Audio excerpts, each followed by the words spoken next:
What's going on, everybody? Welcome back to another day, another episode of the Daily Grind. I'm your host, 30NSG, and on today's show, we're going to be talking about Expedition 33 Dev to issue its first nerf to the ability that does 2 billion damage. So we'll talk about that. We'll really talk about, should you nerf a single-player game? And we'll have a conversation about that and give you my thoughts. We're going to talk about Palworld is forced to make yet another compromise in its ongoing legal battle with Nintendo, and it apologizes to players.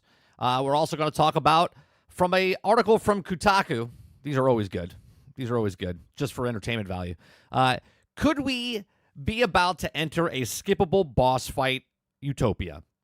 Now, he's talking about South of Midnight. I talked about it a couple weeks ago when I was playing the game, and I was like, you can skip combat in the game. You can skip boss fights in the game. And here we are, like a month later, they're actually starting to talk about it because people are starting to play the game and seeing that you can skip, and we'll talk about that.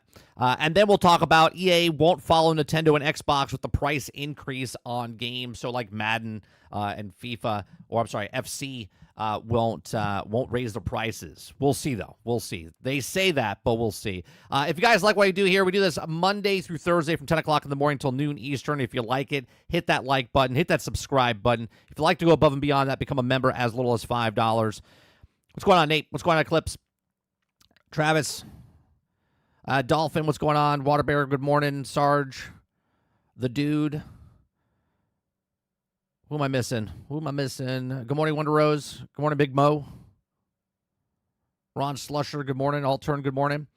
The dude says, wait, where was it? I made my first YouTube video. My music was not this bad. Oh, all right, well, let's see. The dude says he made his first YouTube video and the music wasn't that bad.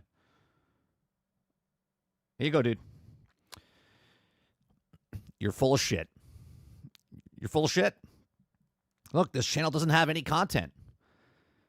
So you didn't even make a YouTube video. You're just talking shit.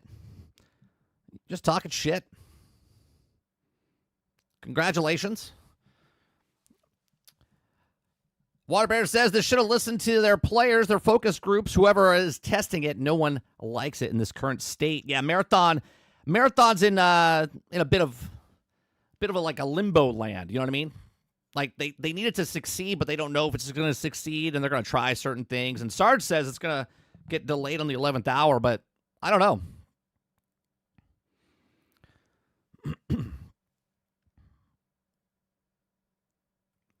Ron says, raise the price. Yeah, raise the price. Sarge says, hey, quick question, bro. Are we coming tomorrow? Is your house in one piece? Yeah, my house is fine. My house is fine.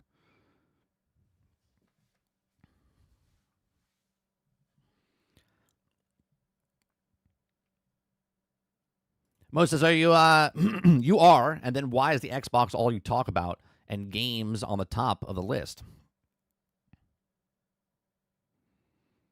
The dude says, yes, I did. It's under DJ X Factor, and it's a sports song.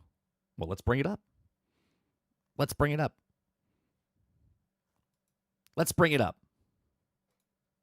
I would love to hear it. I love hearing other people's music that they made. Let me hear it. DJ X Factor.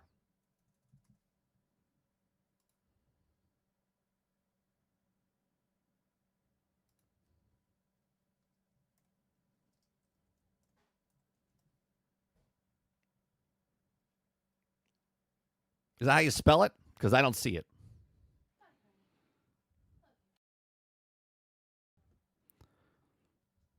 DJ X Factor. DJ space X Factor.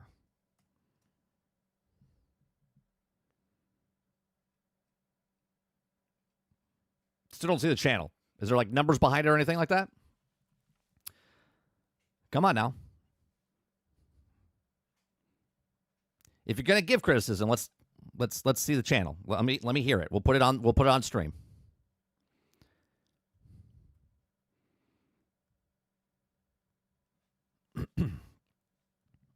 Dolphin says the dude has a joint in his hands, chuckling to himself. What's going on, Robert Jones?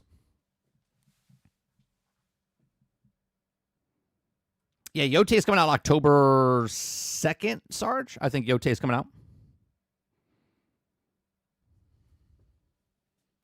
Isn't Yoplay a yogurt? No, it's not. It's not Yoplay. It's Yote. Not coming out. They're not coming out with a Ghost of Yoplay yogurt. That would be hilarious, though. Maybe the guy who made the Assassin's Creed mock-up game on Steam that people bought, maybe he'll make another game called Yote.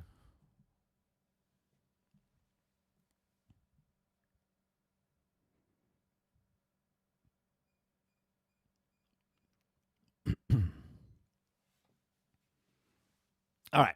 Let's go with the first story, which is Expedition 33. Ghost of Yoplay. Yeah. That would be pretty fucking hilarious if that's what had happened.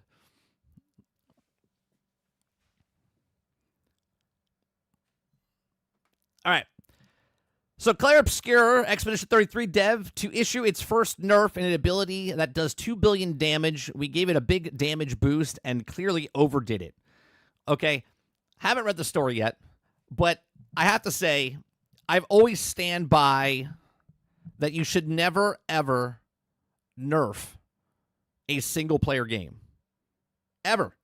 Because if somebody wants to use this and, like, beat the game in whatever form, they can do that. They can also change the difficulty level if they really wanted to, right? They could go to easy, medium, hard, whatever, okay? So changing this to make it where it's beating the game too easily or whatnot, you're going down a slippery slope here. You're going down a slippery slope because if you change this and it nerfs the 2 billion damage, somebody will find out something else in the game that does extremely, a large amount of damage. And when they find that, are they going to nerf that too? Like, where do you draw the line, right? Where do you draw the line? All right, so let's see. It says Expedition 33 is getting its first hotfix tomorrow, which includes nerf, okay, of a skill that's been allowing players to do around 4 billion damage, which, as observed yesterday, is enough to kill the game's hardest endgame super boss 45 times over. That is fucking hilarious, okay? It says, quote, we haven't planned to make any balance changes this early, okay? Why would you make any balance changes, really? I'll be honest with you. It's a single-player game. Let it make a game, sell a game, put it out there, okay? Okay, it says Interactive writes on X, just bugs fixes unless something clearly stood out. Well, Senhel did. In the case of Underfamiliar, players are able to do a combo in the set of skills in Pictos, okay, equipment, and Luminous equipment passives to damage scale into the stratosphere. While this requires quite a bit of setup to start one-tapping post-game bosses, it was still good from the outset and only scaled into the low orbit from here. It says, increasingly enough, the team explains that inherently underpowered during testing, it was underwhelming, so most of the development, so its final pre-release balance passed, and we gave it a big damage boost, and clearly overdid it. It ended up overshadowing most of the options. Again, right now and always a thing, okay? Shadow, what's it called? Is it Shadow Archer? Okay? Shadow Archer is an it's like the one thing to do, right? You'd be a stealth archer, okay? You could be a stealth archer and completely dominate in a lot of games. And that, okay, that should be what it is. You shouldn't mess with something because, look, people are going to play the game and they're going to play how they want to play the game. In my opinion, you should never, ever, ever, never, ever, ever nerf a single-player game. People are going to play the game how they want to play the game, and you taking something out, especially at this point, right now this game is hitting at all-time peak. People love this game. Not that this is going to damage the game overall, okay? But don't touch it. Don't touch it. And if you're going to touch it like 8-9 months down the road. They're doing it and they're fixing it, okay? They're doing it and fixing it this week. So like I think it's like today or tomorrow is the last time you can like use this thing. So if you're in the end game type of thing, right, which I would assume is a small percentage of people in the end game that are doing 4 million damage, at this point, someone made a video and showed that they're getting this many points, and because of this, now they're nerfing it. And at that point, I don't think you should touch anything at all. Let it be. Let the players play the game. They're going to beat the game. There's going to be someone that knows how to combine something to make another overpowered thing. Just let it be, okay? While I'm typically on the one side of players in this case, as I don't think a build being overpowered in a single-player RPG matters too much, I do think that Sandfall's making the right call here.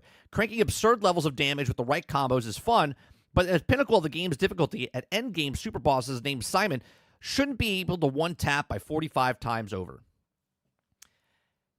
If that is the case, okay, I understand they want to do it because they want more people to enjoy the game, but this right here would make people be like, I can't wait to get to that part. Like, they want that overpowered weapon. Like, right now, last night I was playing Borderlands 3, and we got this gun, and the way my build is going right now, I'm playing the Mo character, where I constantly don't lose ammo, okay? But then I picked up this gun last night that the longer you fire, the faster it does, okay? And my gun never, ever loses the bullets. It just stays constant.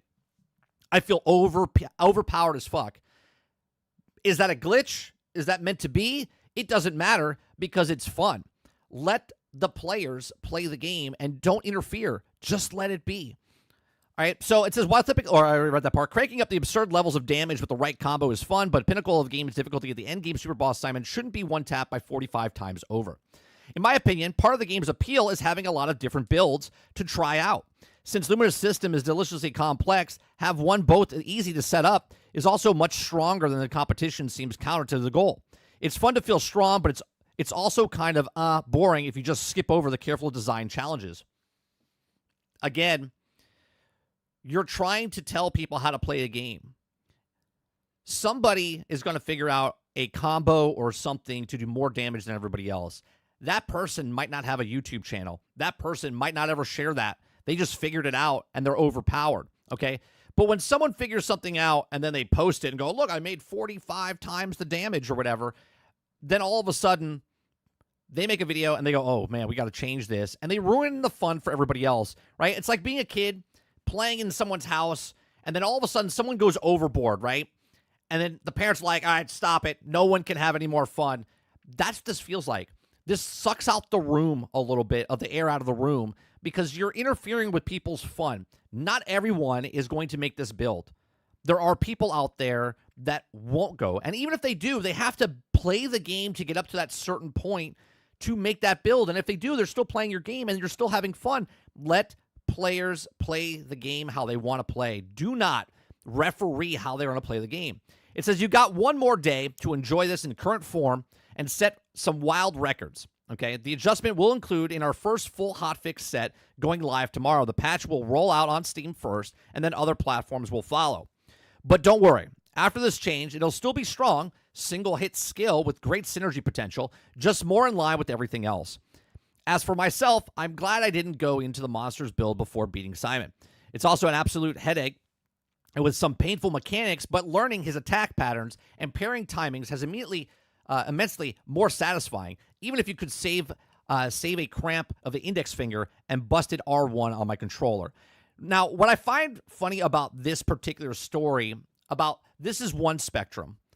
This is one spectrum of a developer in a single-player game coming in and nerfing the stuff. Now, wherever you sit, as far as if you think it should get nerfed or not get nerfed, that's your opinion, and this is your choice when you play the game if you want to use the overpowered build or if you don't want to use the overpowered build.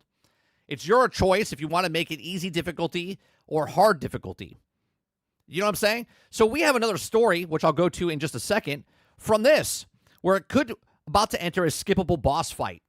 Okay? And we'll talk about that in just a couple minutes, but I want to see what you guys, here's my thoughts. Let me know yours in the comment section down below. I'm on the stand of you should never nerf a game, especially in a single-player game. Let it be. Let people figure it out. Let people have fun with the game. If they want to nuke something 45 times more powerful than it's supposed to be, let them do it, okay? Let the people, they bought the game. They bought the game. They paid you for the game, and now you're nerfing the game that they bought. Just let them have fun. Again, these are just my thoughts. Let me know yours in the comment section down below. Please make sure you share, like, subscribe, and if you like what I do here, check out some of our other videos. Thanks for watching. All right, let me see what you guys are saying.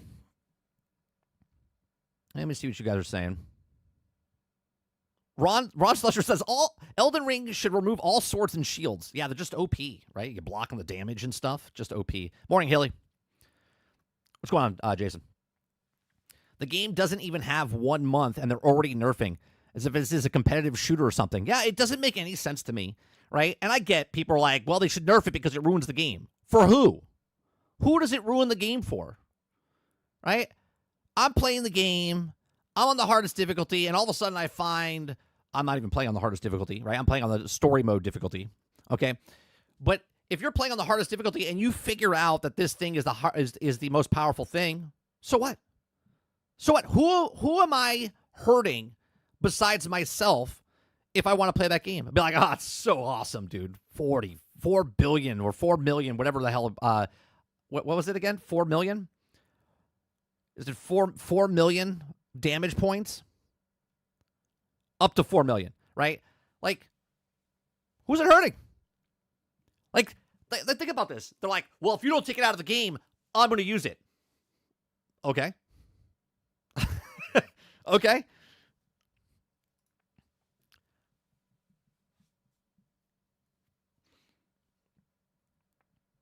This isn't some PvP competition. This is a single-player game. Yeah, I don't understand. I don't understand why you would do this.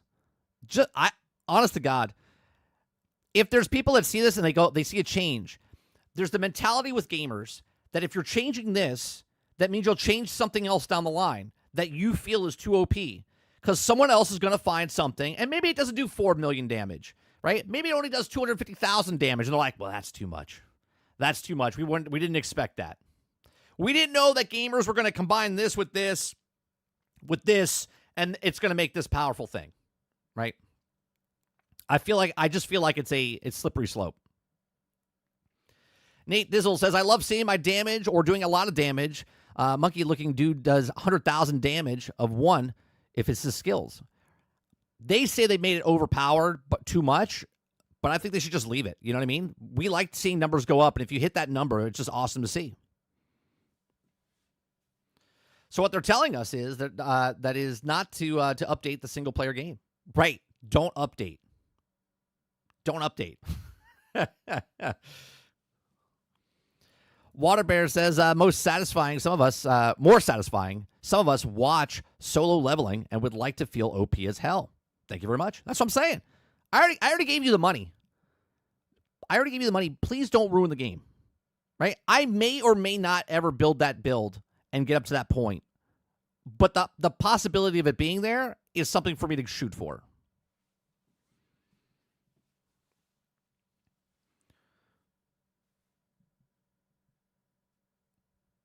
Alter says, Nat 30. You are not playing the story mode difficulty. You are playing the game's journalist difficulty. Well, either way, I'm playing the one that I chose. Elden Ring did the same thing with the Mimic Summon. I just don't understand what game companies that are single-player games mess with single-player mechanics. It makes no sense to me.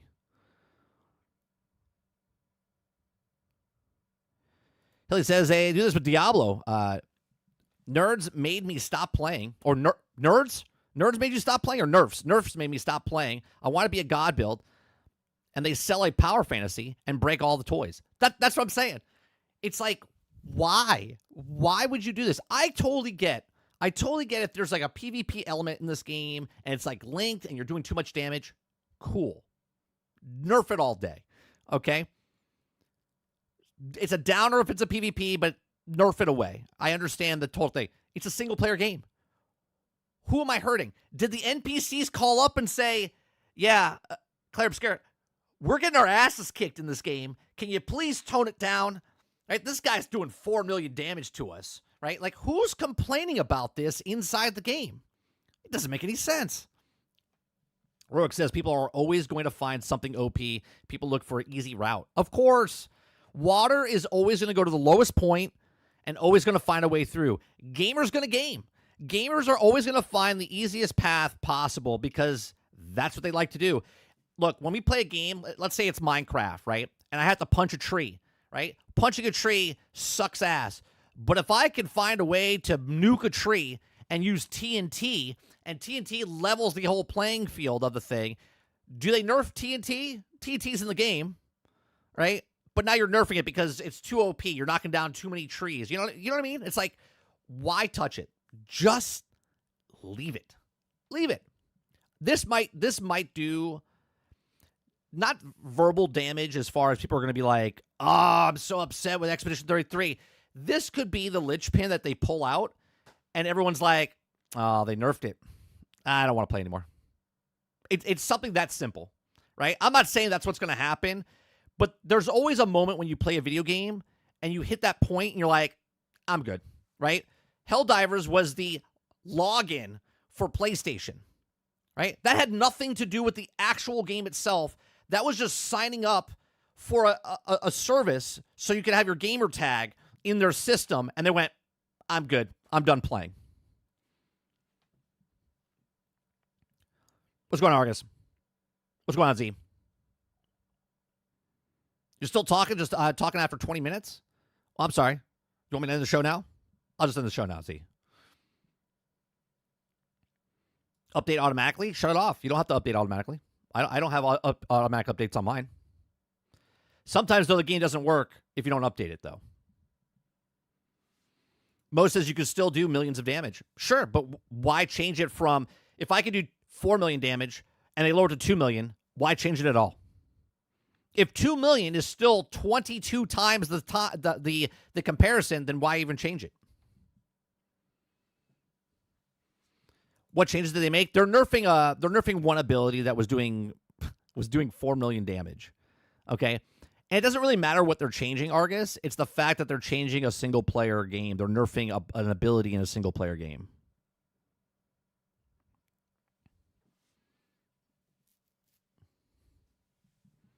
Billion's insane, but is what it is. Let them break it. That's what I'm saying. If somebody wants to ruin a game, the best example I can do is when I was a kid, there was a game called SimCity. Okay? SimCity is not an action-packed game. It's a sim building where you're building a city. Okay? And I would play it and try to figure out how to make money. Right? And you would try to figure out the best way to make money. And then you figured out there's a code. Okay? And you figure out the code, and then you put the code in, and you can make yourself unlimited money. Unlimited money. So guess what happened? As the gamer, I decided, I already purchased the game, okay? I decided that I wanted to use the unlimited money glitch. So I used the unlimited money glitch, and I made the city that I wanted to play. Did it ruin the game for me? Potentially, yes, because now I could do anything I want in the game. There was no struggle, because I could just build what I want to build. But I was still playing their game. I was playing their game and then building the cities I wanted to play. So instead of playing the game as it was intended to play, where I had to slowly build up, make sure you build the neighborhood and put the commercial stuff with the industry stuff and slowly build it up, I went plow, plow, plow, plow, plow, plow, put all the stuff that I wanted to do, and I enjoyed the game. I still was enjoying the game, but I was enjoying the game in a completely different way. Does it matter to the developers if Mario had to go left from right, but someone figured out I could just skip the entire board by jumping up at the top? They never nerfed that. Why?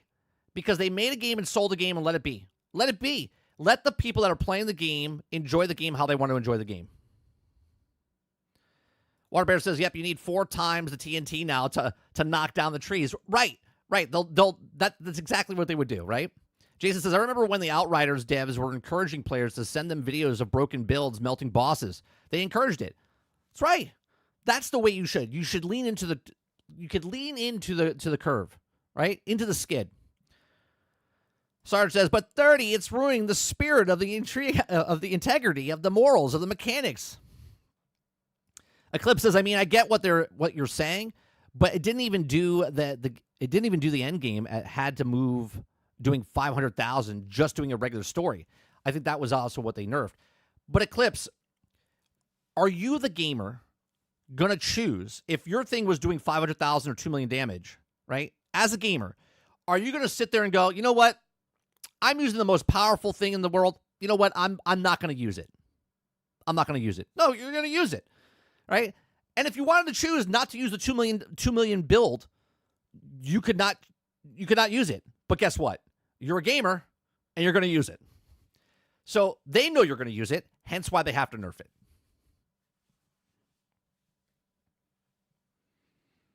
Hilly says they should buff it. 4 million is shit damage. It's most likely the Last Dance. Good thing I don't use that. 4 million's a pansy. Is it 4 million? Let me see. I'm sorry. It was 2 billion. It was 2 billion damage. 2 billion. Up to 4 billion. It was up to 4 billion. Up to players were doing around 4 billion damage. 4 billion. Okay? Good. Someone's like, I could beat that. Let me see if I can get 6 billion. Right? 6 billion.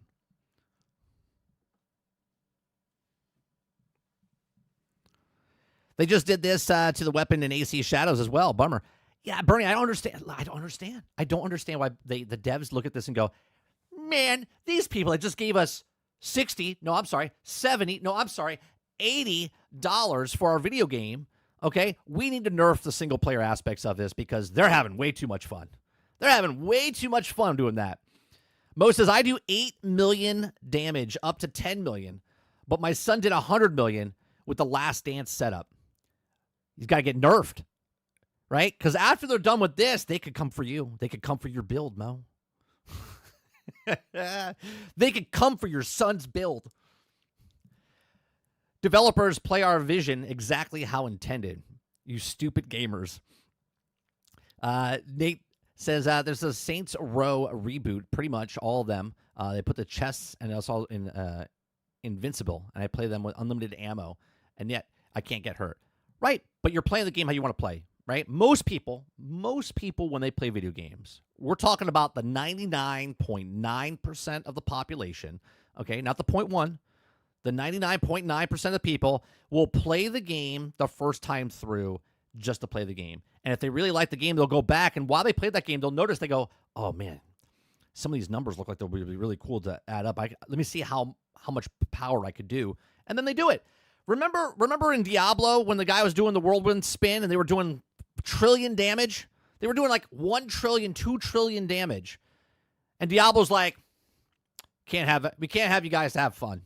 We're gonna have to nerf the trillion damage. It's like, and then majority of the population stop playing Diablo. They're like, oh well.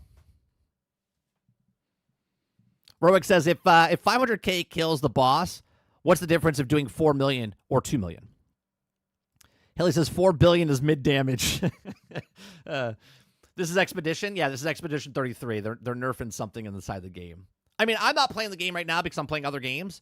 And I'll be honest, I probably would have never figured out you could do 2 billion damage. I would probably do what Mo's doing and maybe hit 100 million and be like, oh my God, I'm hitting 100 million. And then go to YouTube and go, holy shit, they're doing 4 billion? What do I have to do for that? And then try to reach for that. That's what I would do. Developers are so dumb. You could probably take a dead game from old, put a God mode in it, and everybody would also be playing it just to be in God mode. 100% roadkill. 100%. Waterbear says it's kind of like the Knights of the Round from Final Fantasy VII, I'm assuming, but I don't think they nerf that summon ever. Hilly says this is the same as Destiny's Loot Cave. Right. Well, it's a little different. It's a little different because Destiny, the example you're giving, is a multiplayer game. Yeah, it says you're doing the story. They had this whole open world thing, but everyone's just shooting into a cave. I totally get that thing because you're getting engrams and you're getting more things to power up, which is then building up power and then working with your other team. So that's a multiplayer game, right? This is just a single player game. If there was multiplayer in this, I totally understand. If there was PvP or something, I totally understand. Single player, though, it just makes no sense to me. Most says 500,000 is a chip damage to some bosses. Most in the end game. Ron says Concord's guns all got nerfed. Again, though, Ron, it's a multiplayer game. Or I'm sorry, it was it was a multiplayer game. So let's go from that to this, okay? Because on one conversation, you want people to be able to let the people play the game how they want to play, right? One developer's nerfing things, and the other one's building the nerf into the actual game itself. Okay? Now, I haven't read this article, but I'm assuming he's talking about, because it says skippable boss fight, and when I was playing the game, I said the combat is terrible. And then the clip said, you can skip it. And I went, holy shit. You can skip the combat in the game? And then when it was off stream, I looked at it and went, wait, you can skip the mechanic they put in the game. Like, they put fighting in the game, and they went, it's so bad, you can skip it. And then when I looked at that, they actually said you can skip the boss fight. And I went, why would you play the game? Right? Think about this for a second. Why would you play the game at all if you're going to skip the boss fights, skip the combat, okay, and just play through the game? Now, I get it.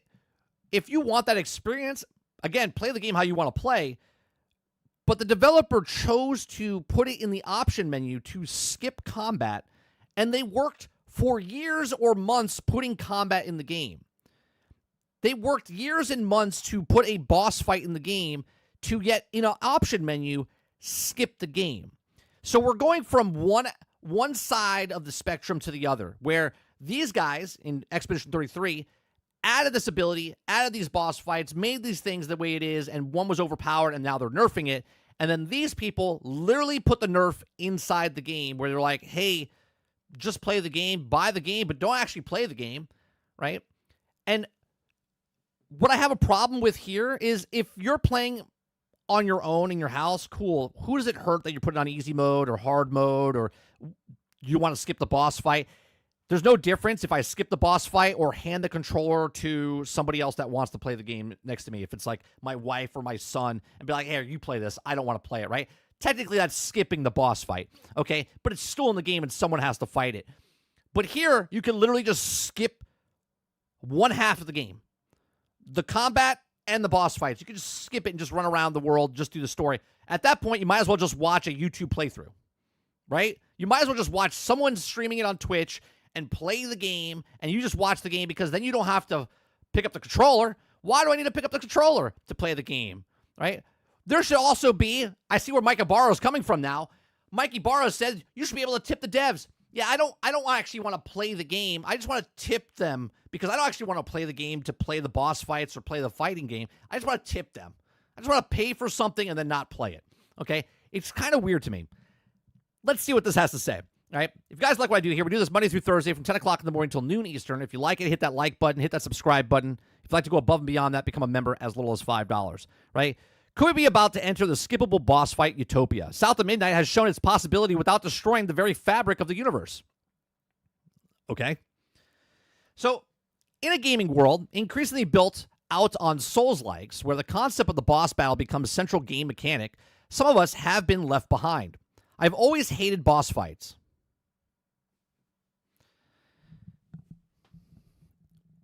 If you don't like boss fights, then don't play a game with boss fights. I think I just solved the problem. Chat. Right? I think I just solved the problem. Hold on, I gotta scroll up for a second. I gotta give this so Sarge can get the name of the article, the person who wrote the article.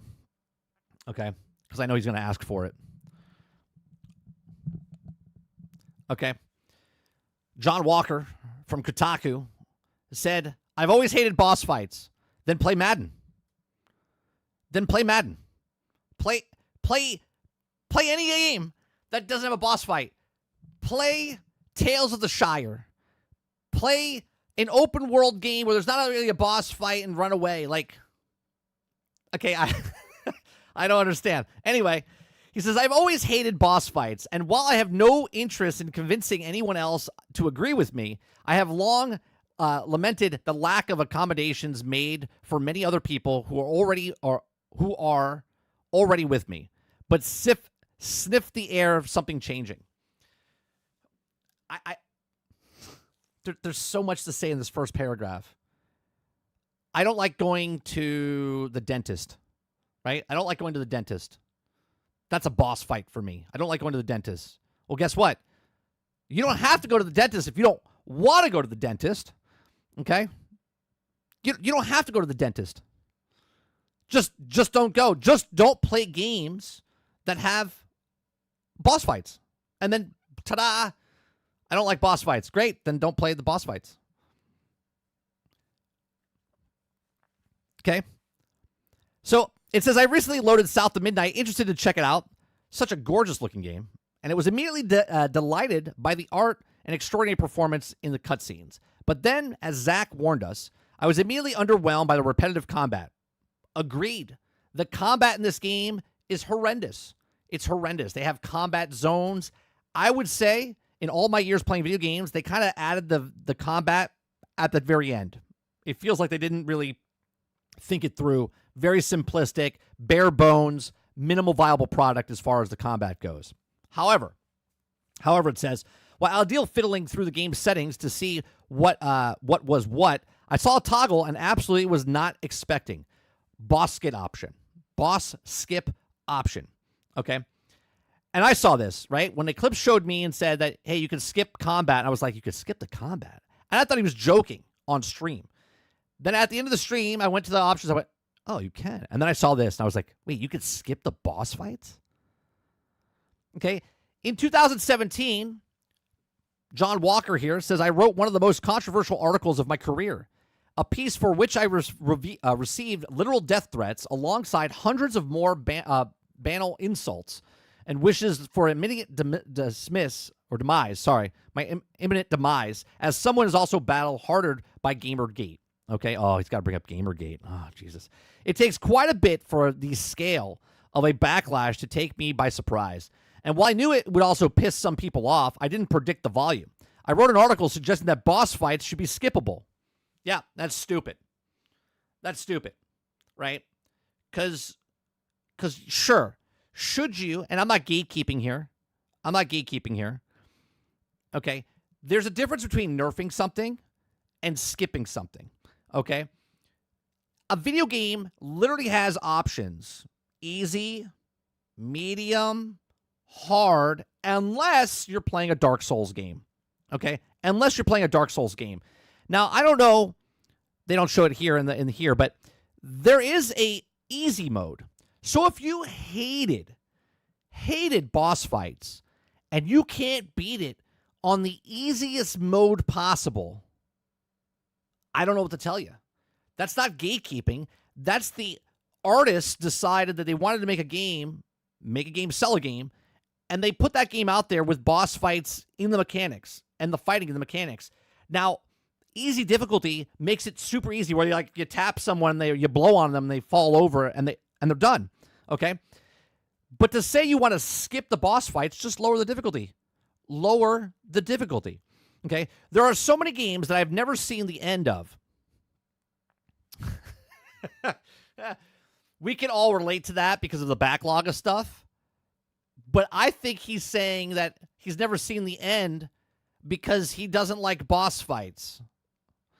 Okay, so he says, there are so many games I've never seen the end of, but for YouTube, I suppose, because I just wasn't physically capable of completing the later bosses.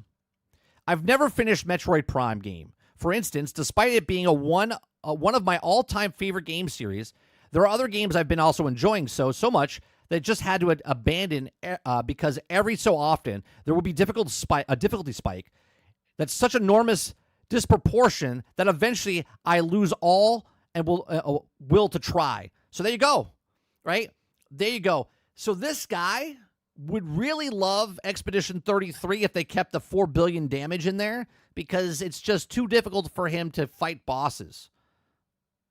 So obviously, I don't think you're going to see a review from John Walker here from Kotaku playing Expedition 33 because there's just bosses galore in that game, okay? He says, there are obviously a billion boss fights I've successfully completed, but almost none of them have been as vaguely enjoyed, okay? For me, and millions of others, there are mostly tedious obstacles that get in the way of enjoying the rest of the game.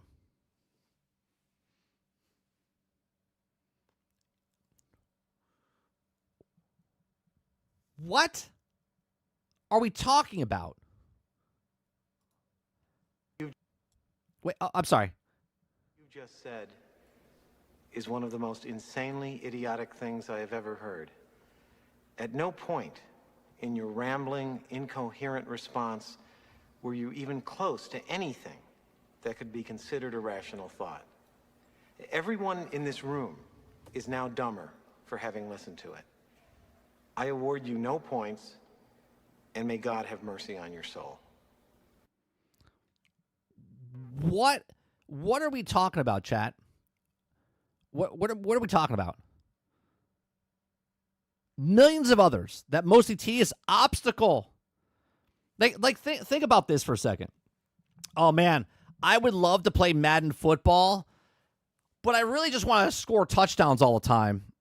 I don't really like playing the hike the ball and throwing it and running with it. I wish I could just score touchdowns, with this tedious obstacles in my way of hiking the ball and passing it or throwing it. I would love to play Minecraft, but this tedious thing of, cutting down trees so I could build something. Oh, you mean just play creative mode? Like, I am so confused right now. I'm so confused right now. Okay, so it struck me, why not just let the skip past them? Who loses out? Again, at this point, if you're going to buy a game, but you don't want to play the game, at that point, then just buy the game and put it to the side and watch it on YouTube. Now, I totally get they want even more, right? So they're not asking for a less difficulty slider. They're asking just to skip the game. There's already a thing in the game for most games where if it's too hard on normal, you drop it down to easy. Right? If you don't like easy, there's like a beginner level for a lot of games. Okay? But they're saying, I don't have a time to even push the button to fight the guy to hit him 3 times. I have to just skip it. It's so tedious. Right? I don't understand. The dude says, buy a game and skip a game. John Walker. Okay. So who loses out? Well, it turns out the answer to that question is in 2017 was very angry people. For a reason never quite comprehensively included that being able to carry on playing a game I like without finishing a specific fight because the game is personal injury. To skip over a boss is, or to skip over a boss is, and I told both of moral and physical affront that the addition of such an option would very likely destroy video games, if not all society. Okay. This is the main crux of the reason why people in Dark Souls games don't want a slider or difficulty setting. Because people that like playing those games like to try to push themselves, right? I know a lot of people don't understand this type of thing. I understand it's a video game, okay? It's just a video game. It's just food. It's just weightlifting. It's just driving a car, right? When you break something down to the bare bones, it's just whatever, right? But if you want to get up in the morning and you want to work out, it's hard. It's real easy to just work out, but it's hard to make yourself work out. But if you push yourself and you lift a weight, let's say of like 80 pounds, and then you're like, you know what? I'm going to try to go for 100, and then you lift 100 pounds. You'll look at the 150-pound weight on the ground. You're like, I'd just rather not do that. Like people that like to play Dark Souls games go, I got my ass kicked. I'm going to try to lift that. I'm going to try to beat that. I'm going to try to do this and see if I can do it. And then once they beat it, they want to see if they can beat it faster, right? They want to see if they can beat it with more damage. Okay? I totally get that there's other people that don't want to do that type of stuff, which is fine. Hence why the Dark Souls audience as a whole is much smaller in the video game space than other games where it's much more approachable for things, right? But Dark Souls players don't want a easy, medium, or hard because if it's there, they would be tempted to use it. Where if they use the difficulty slider, they'd be like, I can't beat this boss. You know what? I'm going to drop it down a level. They would use it if it was there because it's there. Okay? And that's why they don't want it there, because they don't get to push themselves at that point. This is just ridiculous because you're asking the developers to be like, yeah, we put this mechanic in the game. Okay? And you can skip it. You can skip one half the game, which is combat and then the boss fights, which is 2 parts, right? The combat just normally and then the boss fights. On top of that, when you're playing a game like this, you're just completely missing the point of what it is, where, yes, who does it hurt? It's a single-player game. We were just talking about who does it hurt in a single-player game where they're nerfing the damage. Don't touch a game if it's single-player. This is a single-player. There's already difficulty sliders in there. But now you're saying you don't like boss fights. You personally don't like boss fights, so they're cutting off the game. They're gatekeeping. The developers are gatekeeping me from playing this boss fight, and I can't get past this boss fight because it's just too hard. Lower the difficulty. Easy is easy for a reason. If you can't beat a game on easy, I'm sorry, right? I think my dog could beat easy on some games, right? He could just sit there with his paw and like chew with his face, you know what I mean? Like rub his face against the thing, and he could pass an easy thing. I don't know. Maybe I'm being a gatekeeper. Maybe I'm being vicious and mean.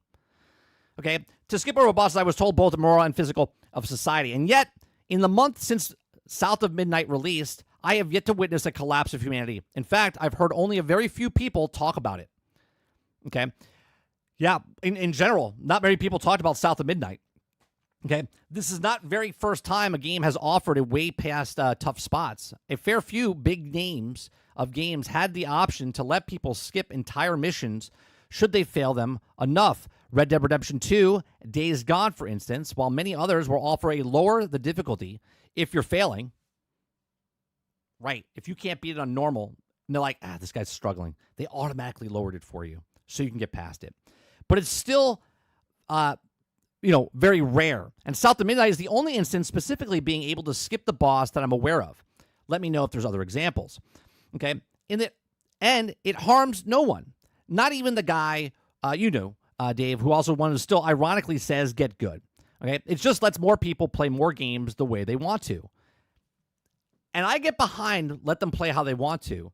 But there's literally easy, medium, hard, master, exotic, whatever. There's different game modes. And if you're playing on the lowest game mode and you can't do it, man, I'm telling you, maybe find a different hobby. Like maybe like play chess. Chess is hard, right? If you don't understand chess, be like, you know what?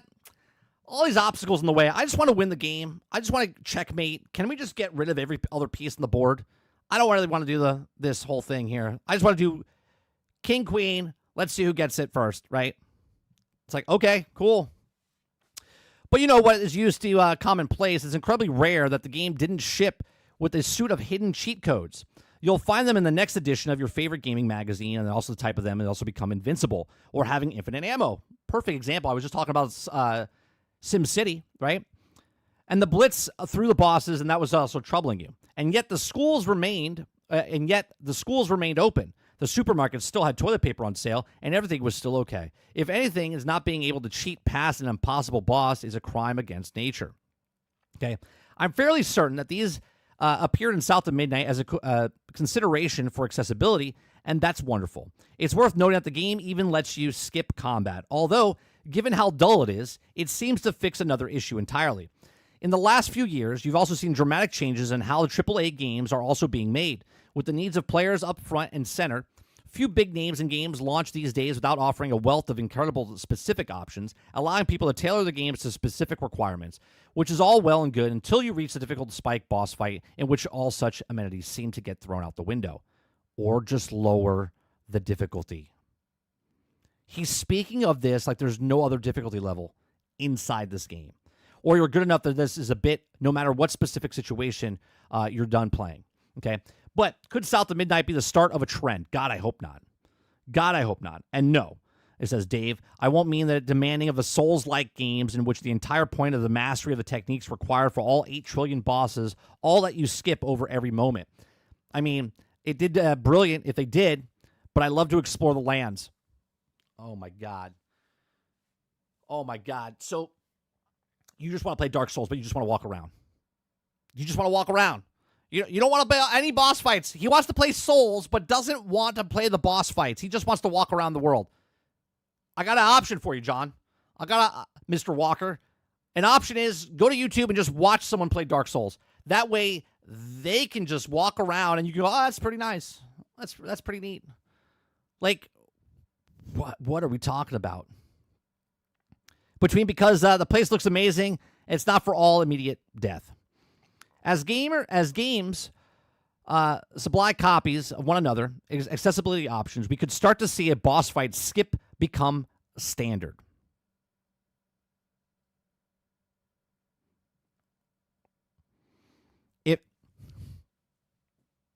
There's difficulty. You can lower. Does he not know that you can lower difficulty? It's an impossible thing to believe in because they never allowed nice things. The gatekeeping around the topic is about fierce as anything gets is its hobby. So many Daves horrified that others might enjoy part of the game for which they have not demonstrated their worth. Okay? But still, allow myself a glimmer to stare through the crack of the wall of South of Midnight has offered a beautiful sunlit field beyond. You can literally pick easy mode. I don't understand the logic here, right? You can skip boss fights. I think the reason they skip boss fights, this is my opinion and why I think you were able to skip boss fights, because the fighting mechanics are garbage. Okay, the developers knew that they had shit combat in the game. It's terrible. Okay, and they said, well, how do we fix it? And they said, well, we don't have time to fix it. So what about if we just let them skip the fighting? I truly believe that's what it is, okay? Do I believe there should be a standard where you're playing Destiny, the next Destiny, or Division? Now, obviously, these are PvP games, PvE, co-op games. But you're like, you know what? I don't want to play this boss fight. I'm going to skip it. I want the rewards from the boss fight, but I don't actually want to fight the boss. God, I hope not. Okay? Here's another problem I have with this scenario that this person, John Walker, wrote from Kotaku. Okay? If you're a game journalist and your job, now he's not reviewing the game, but if you're a game journalist and you're reviewing a game and you decide to play the game and review it but not play one half of the game, then I don't want to hear from you because you didn't play the fucking game. You didn't play the game. Now, if you wanted to play the game, right? If you wanted to play the game on its difficulty and then play it where you skip the boss fights and say, hey, I played South of Midnight. It's a really good game and the gameplay, is decent. The mechanics of the fighting is not so good. I played through the whole thing, beating the thing, but there's also an option where you can play and then tell me about the combat. Right, but you give me a story, and again, John Walker didn't do this. I don't know if he did a review, but if you're a journalist writing reviews for a game and you don't play a certain part of the game, then you have no business being a reviewer of a game. Because if you're going to review the game, you got to review all aspects of the game, But if you're not a reviewer, then just sit down, because then you're not a reviewer of the game. Hence why I don't do reviews. I give you my thoughts and opinions on it, but I don't give you a review and give scores. I just tell you, hey, I like this game. This is what I liked about it. This is what I didn't like about it. Okay, you can call that a review, but I'm just giving you my thoughts on the game. Okay, you make your own decision if you like the game or not. But to say that you want to skip boss fights, pick a game, guys. Pick any game. Mario, the original Mario. Man, I wish I could just skip Bowser. You could just leap over him, hit the button, and the bridge opens up, and then he falls into the lava. Or you could step on him, hit him on the head, right? You decide. But to say, it's just too much. I just wish you could just skip the whole thing. I wish I could just not run through the board. I wish you could just skip it. It's just unnecessary to run, left to right. It's just not necessary to hit a block to get the mushroom to make me bigger, or hit a mushroom to get the flower so I can shoot at people. It's just not necessary, right? Pac-Man, why play the game to collect the pills so I can eat the ghost to get to the next level? Can I just skip the level to get to the next level? I really want to see the third level. I've never seen the third level because I suck at the game, and I've never seen the third level. Like, Tetris, is it possible they could just give me the blocks in one giant lump so it can complete itself? You know, I wish I could just skip the blocks falling from the thing because, you know, it's the boss fight, and the boss fight trying to make the lines is just too difficult. Like, where does it end? Make it more accessible. Make it more accessible. Don't ever try to make yourself better, right? There's people with one arm playing video games that look at this guy and go, what is he talking about, right? There's people that literally play with their mouths or their brain. Like, they hook up something to their brain and they're just playing games with their mind and thoughts, right? And this guy has issues playing a game. He just wants to skip boss fights. I don't know, man. I just think this is a slippery slope to go down, just like nerfing games on a single-player game. But these are just my thoughts. Let me know yours in the comment section down below. Please make sure you share, like, subscribe, and if you like what I do here, check out some of other videos. Thanks for watching. This is amazing. This is amazing, chat. My brain hurts. For a split second there, I wanted to just stop streaming. I was like, this guy just... My brain hurts. I just want to walk away. I just want to walk away. Let me scroll back up and see what you guys are saying.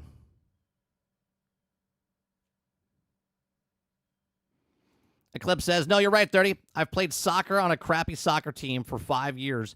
You know how many trophies we got? One, because we actually had a winning record one time. Sarge says, oh no, Waterbear says, or Shadows Elden Tree asked if you wanted to skip fighting the shadow of the fucking Elden Tree boss. It's just weird. It's just weird. Roic says the last Epoch does this without telling you. If you do the map and you have to do an objective three times, and you die, when you redo it, you may only have to do it twice. The next time and then to once. Right, so it lowers, it says like, all right, this is how it's meant to be played. This guy's struggling, let's lower the difficulty a little bit, right?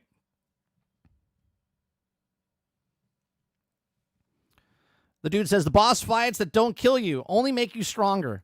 Actually, I think you have something there, dude. What about if a boss fight, instead of skipping the boss fight, the boss does no damage to me? I only do damage to the boss.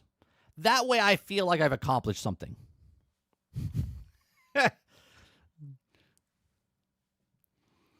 I mean, there's a mod like that if you want to do the install the mod. Dark Souls only walk around. Yeah, he just wants to walk around. Can someone take the word processor away from this guy? Because what the fuck? Why are we allowed this guy to work for your company? That's right. Kotaku will close down soon.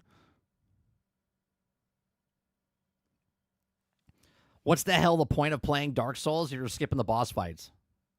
So you can look at the scenery. He said it. He said it, Eclipse.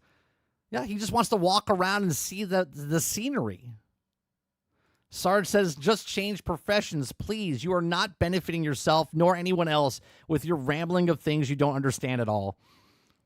Nate says, the way the games cost now, I'm not skipping anything. I start on normal and keep getting best. I put it on easy. That's exactly right, Nate. Like, if it's too hard, you start on easy. If it's too easy, then you go up to normal. If it's normal's too easy, then you move up to the hardest difficulty. Z says 30. Dark Souls Flight Simulator. The guy probably doesn't even play Flight Simulator because he can't get off the ground. He's just like, can I just start in the air? I mean, obviously you can do that, but he's just like, can I just skip taking off? I don't want to land either. I just want to fly, which you can do in Flight Sim. I'm just making a joke. It's like, I'm playing a racing car game. Can I just not race? I just want to sit in the car. I just want to look at the interiors. Can I just look at the interiors in the car? I actually don't want to drive them.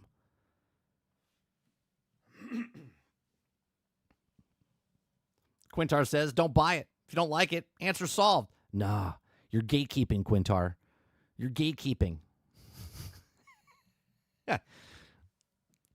Z says, now I'm interested in game with shit gameplay. Still needs copium and how to skip stuff. Amazing.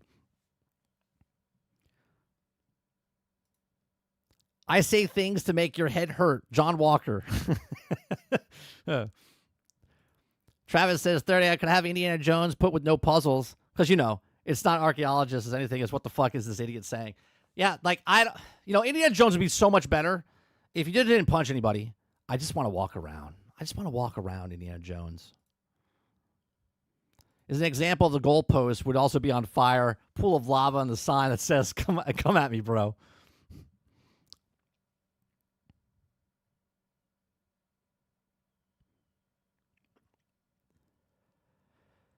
Oh, my God.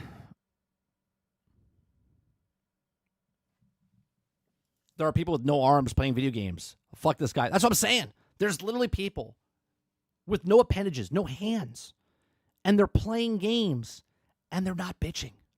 They're not bitching. Yeah, playing games with their feet.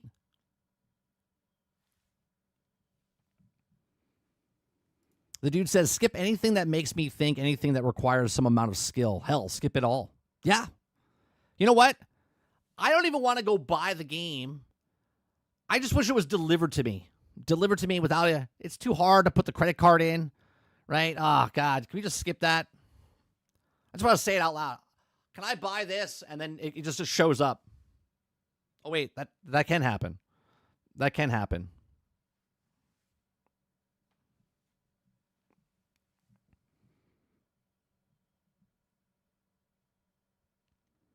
I wonder if this guy will play Doom Dark Ages in a few days. Probably. But will only play the first level. Well, I would assume that he doesn't understand there's like easy, medium, hard, and easy is too hard for him. Luke says, what's going on, Luke? Can I play FIFA with not kicking the ball?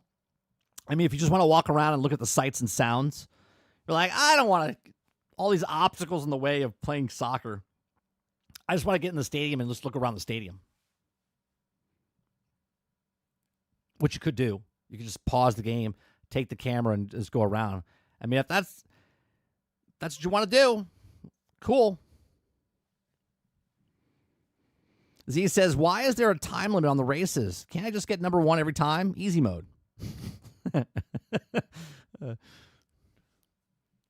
He brings up cheat codes. But he doesn't understand that most cheat codes back in the day were third-party, separate, standalone type of things that you put into the thing, or the devs put it in there to make you feel more overpowered or whatever, so you didn't have to play the game, which is fine. But to ask to skip the game, like within the game itself, to skip is just weird. Because again, you could break it down to anything, like we just did. You can skip anything. It's just too hard.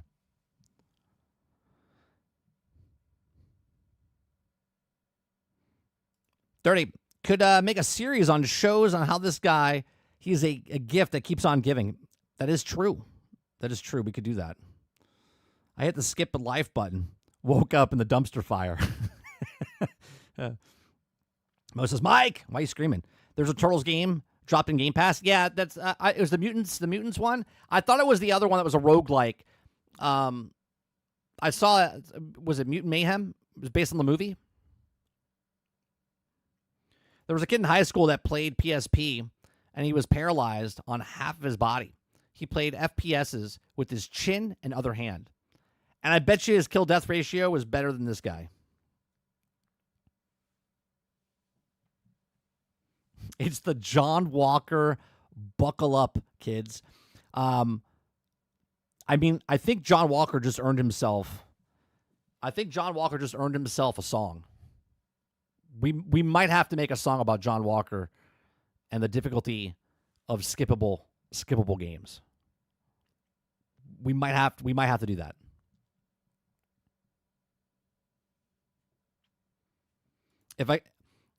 If a guy can beat Elden Ring with his mouth and or feet, everyone else is not disabled, can beat it without an easy mode.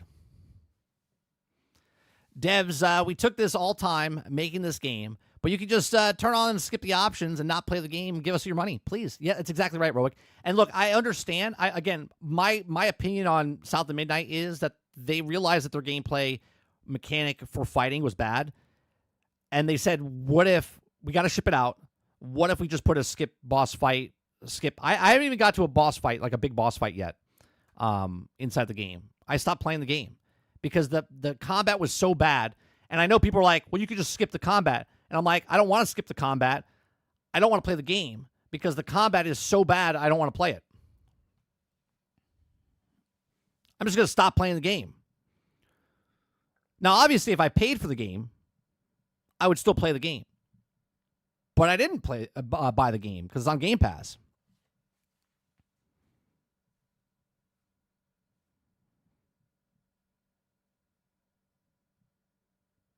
I mean, with a name like John Walker, I think I had to make the song into a country song, right? Got to make it a country song.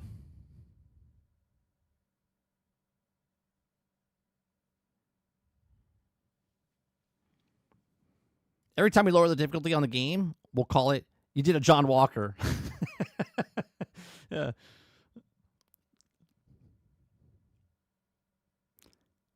Sarge says he John Walkered it. I think this is going to stick. Yeah. I think this is going to stick.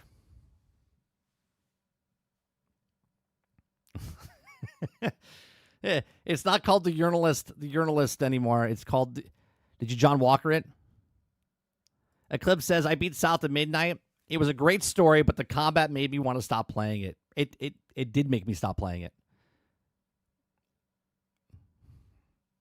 If I'm going to stop playing the game and skip the boss fights and skip the combat, then I'll just watch the story on YouTube. But I don't care. I don't care that much for it. Luke says all games are immersive entertainment, but if you don't want to do anything in the game, just wait for the TV show to come out, right? Or just watch a playthrough on YouTube. We're not big enough to make him go famous, Sarge. If someone like Asmongold did this, then 100%.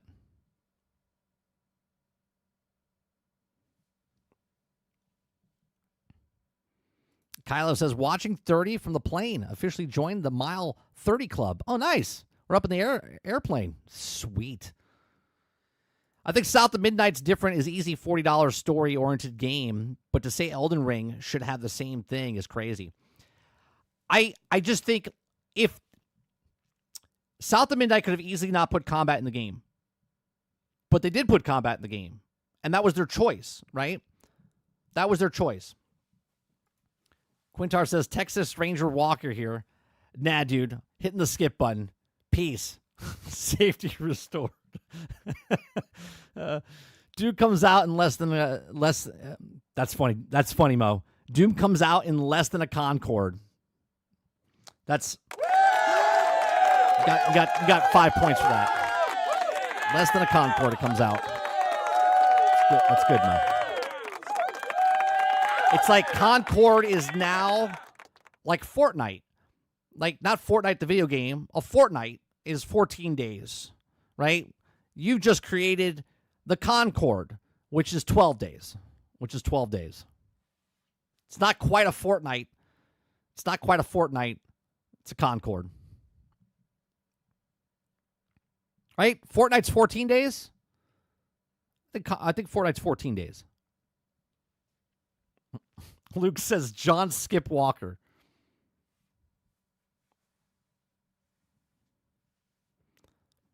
Eclipse says, yeah, it's a very good platformer. Did not need combat. Right. The platformer moving around was fantastic. I don't think you need combat in the game. Obviously, there was no combat. There was just designated areas for combat. Dolphin says, John Walker, something, tractor, something lazy, something whiskey. Oh, are you giving me ideas for the for the actual song, Dolphin? You know what? I'm not going to do a song. I'm just going to skip it. It's just too hard to do a song. I'm not going to do a song. I'm just going to skip it.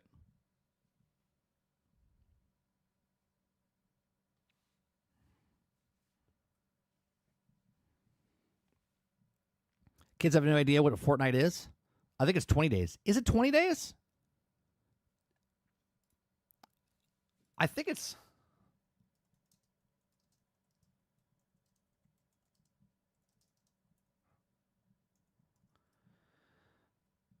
14 days. A fortnight is a unit of time equal to 14 days, 2 weeks. 14 days.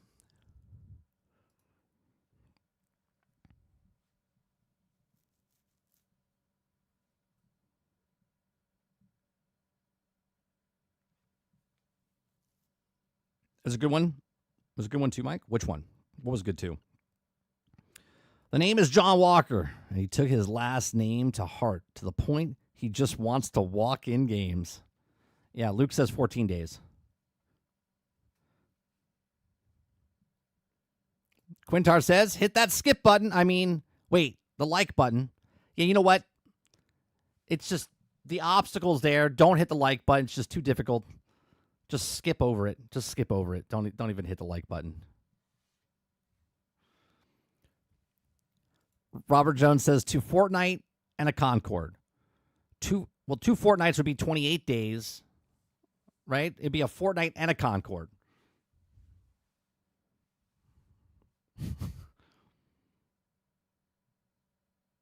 We're gonna use that as a time of measurement.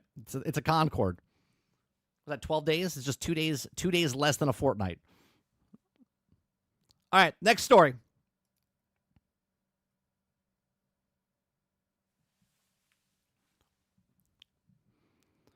Travis says 30 real talk. At least walking to Indiana Jones is gorgeous. This guy thinks that walking in Texas is cool. That's dumb. Concord is 12 days. A Concord is 12 days, Sarge. It's 2 days shorter than a fortnight. That's how many days it was out.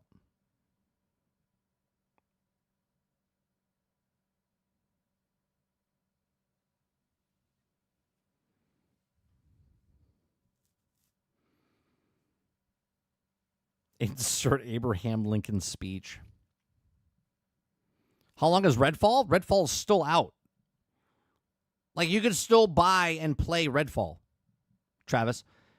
Your joke is not landing because you can still play the game. The game lasted a year. They supported it a year as far as putting content and stuff in it, and then you could still play it.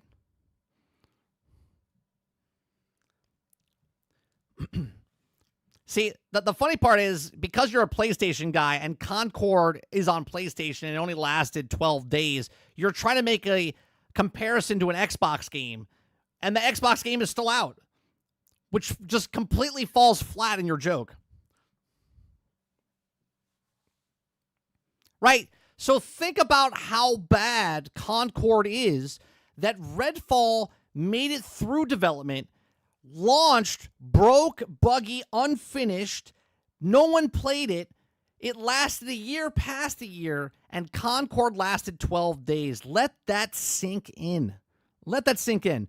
Redfall is still here, and Concord was gone in 12 days.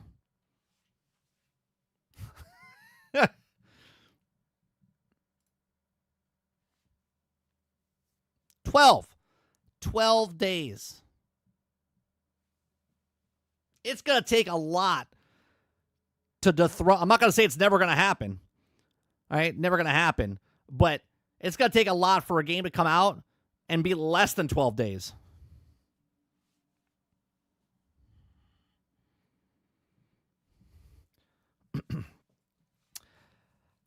Next story. Palworld is forced to make yet another compromise. It's going legal battle with Nintendo. Apologies to players. If you guys like what I do here, we do this Monday through Thursday from 10 o'clock in the morning until noon Eastern. If you like it, hit that like button, hit that subscribe button. If you'd like to go above and beyond that, become a member as little as $5. If we just read the stories, right, and I give you my thoughts and opinions on this, okay? So, Palworld is forced yet another compromise. Players have used now gliders instead of gliding on their pals, but flying is unaffected as more changes aim to satisfy Nintendo's legal team.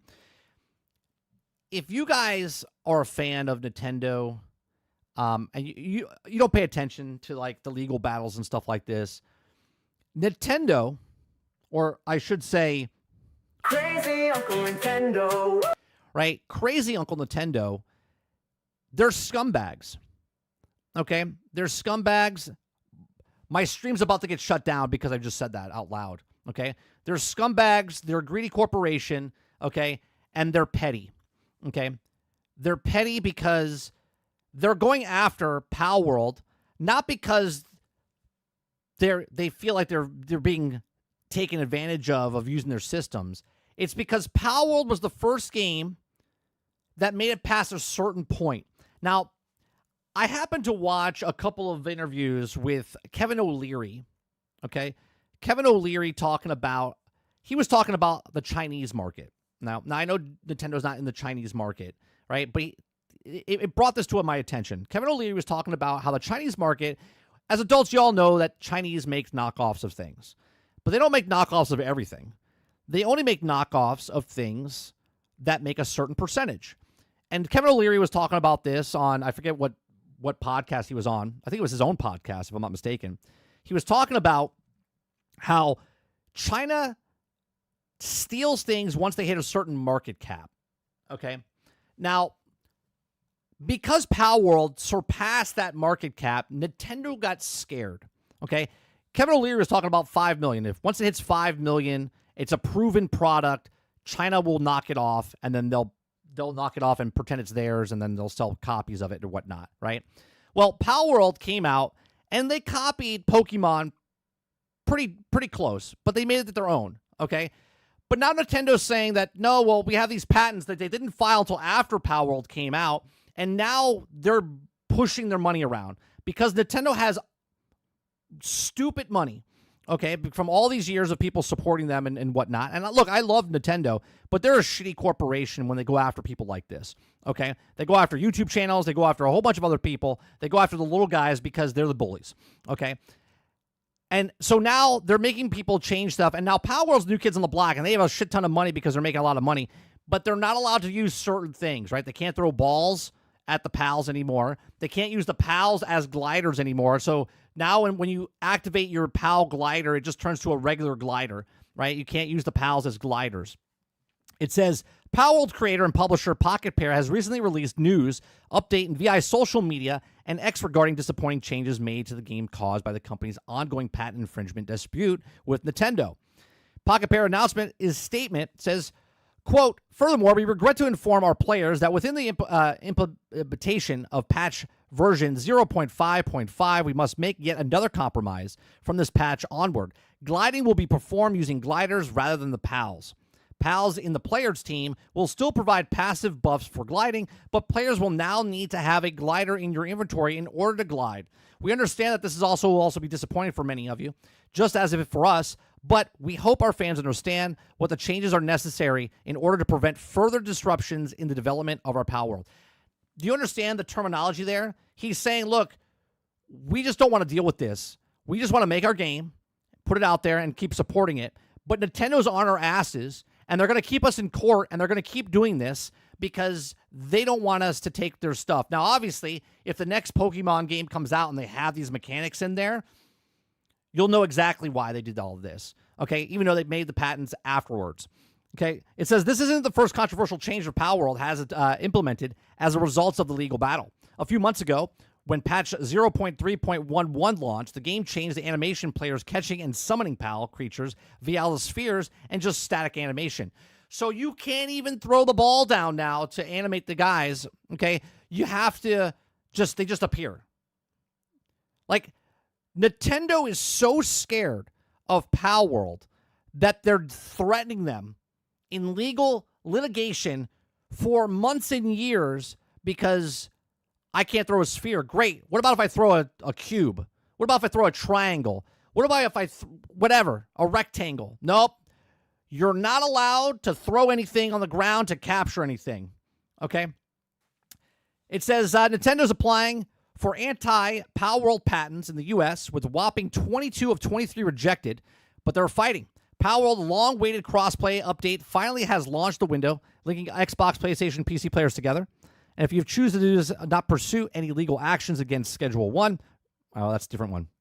However, patch 0.3.11 also introduced several UI bugs and UI behaviors as a broken Palworld, right? Because they had to get rid of the animations, it actually broke the game for a while. It was speculated that the animations were a result of the legal battle with Nintendo, but Pocket Pair's most recent statement was apparently confirmed this to be also true. So being able to glide while riding your pal is a key to using a fly ability in the Pokemon games, so it's likely that Nintendo is forcing Palworld to remove this iconographic as part of the legal dispute as well. Yet the actual flying mechanic in Palworld is seamlessly unaffected by the change of gliding with pals, right? Nintendo thinks they own everything. They're like, oh, you're not allowed to fly, you're not allowed to glide, you're not allowed to throw a ball. We own that. Go fuck yourself, right? Go fuck yourself. Okay, Pocket Pair has been battling Nintendo for months now, with the later securing U.S. patents in a legal case. Pocket Pair has fought back by challenging Nintendo's patents using examples of Zelda, Ark Survival, Tomb Raider, and more. However, with the imposed gameplay changes to Palworld, the popular Xbox Game Pass title has taken a blow to its creative identity and casually in its legal battle between Pocket Pair and Nintendo. Okay, will Pocket Pair be able to come and dispute the beat Nintendo, or will it fold to make more compromise? Well, here's the thing. Nintendo doesn't want to be beaten, because that would mean that they're being shown that they're weak, and they can't show that they're weak, being beaten by Palworld. Okay, this right here alone, personally, I will not support Nintendo. I will not be buying a new Switch 2 anytime soon. Okay, probably, maybe never. Okay, because they're bullies, okay? They think they can own and patent everything. They literally put the patent in after the game came out. These are proven things, okay?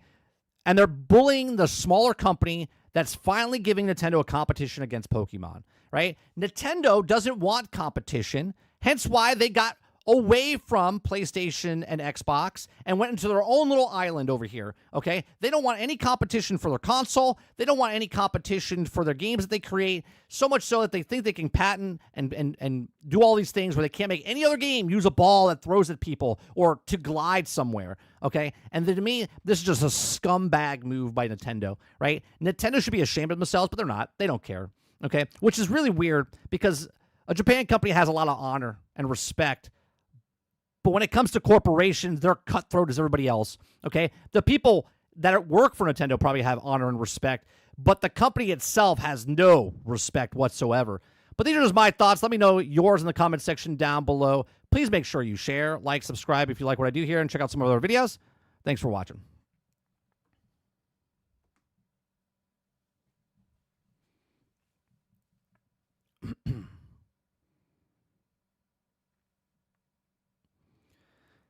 All right, let me see what you guys are saying here. Dolphin says the next game will just go up and grab the pals with our hands. Yeah, be fantastic. I say you just suck them in with a vacuum. You just suck them in with a vacuum, right? If you can't throw a thing, you build a backpack, okay, and you shoot balls at them instead, okay? You get a backpack with the ball or square or... oh, wait, no, if you did the vacuum, they'll sue you again because of Luigi's Mansion, right? Luigi's Mansion's got the vacuum. No one else can use vacuums. Rokill says you could also not be able to patent throwing a ball mechanic. Certain mechanics you shouldn't be able to patent. The universal is also used everywhere. Right, it's stupid, Roadkill. And they know it's stupid. And this is why they're trying to get it past it because of Nintendo.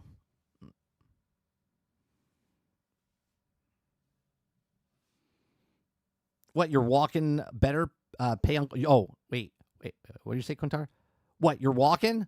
Better pay Uncle Nintendo. Oh, right, yeah. You have a walking mechanic. Walking mechanic.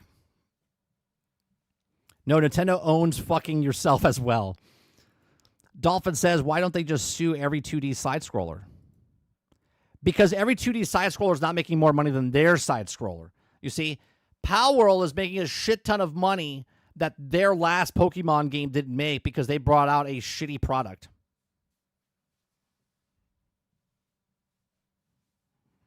Robert Jones says, time to find mods that let you throw balls and fly. Kyle says they can make a new Pokemon rap about instead of rap, they also, companies / people, should sue over the years.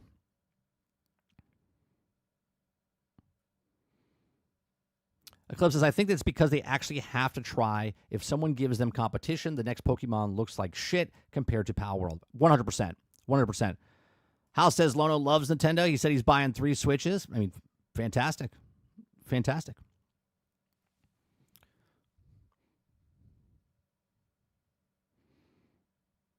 Roic says it's like make your game better. Stop using the same formula, make game better. Imagine if Overwatch, Blizzard, Activision Blizzard, patented where no one else can make a hero shooter. That's what this is like. You're not allowed to capture a point with 6 people or 5 people in a squad. You're not allowed to have powers to go up against somebody. It's like, what? Right. You can't use a vacuum. Nintendo's already using it. That's exactly right. Yeah. Yeah.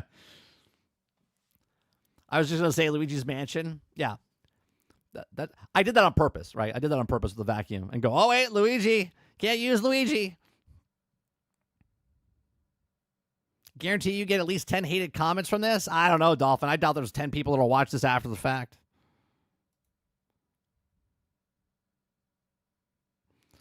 Nintendo fanboy hate comments. This is they click their favorite breakfast meal. Aku says 30. I'm gonna ask again because I got lost. But do you know Nintendo's history? Do I know Nintendo's history as far as where they came from, as far as a toy company? Like they used to make wooden toys like that? Or are you talking about a history of where they sued people and stole their items?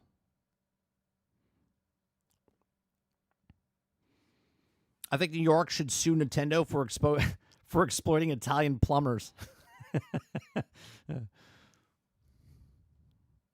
Roadkill says, I'm going to watch it and leave 10 hate comments. I appreciate that, Roadkill. I appreciate that. Real question. Do you think Nintendo will accept any compromise other than Palworld shutting down? Yeah. No, they will let Palworld live, but Palworld has to submit to them. That's what they want them to do. They want the new person on the block to bend the knee and submit to them and know that, yeah, don't fuck with us. We're Nintendo. You think you could compete with us? You think you could get on the same level as us? Right? You want to talk about Mafia? You're talking about Mafia the video game? How about Mafia Nintendo?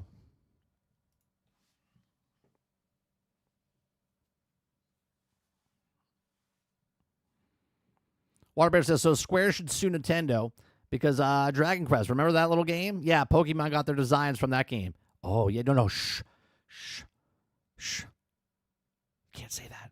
You can't say that.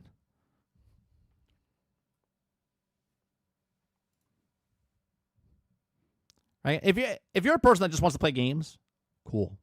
Play games. Don't worry about this stuff, right? Don't worry about corporate espionage and stealing people's things and doing dirty tactics and stuff like that. Don't worry about this stuff. Just close your ears, close your eyes, just go play games, right? Have fun. And I mean that in the best way possible, right? I mean that in the best way possible, right? I don't support certain companies because of certain things they do. Can that change? Absolutely, right? I boycotted Take-Two for years, and now I'm playing Borderlands 3. Okay? It can change, right? There are certain companies during a certain period of time that you boycott the certain companies. Not everyone does it, but you pick and choose who you support. Right? Nintendo will not be getting my money anytime soon.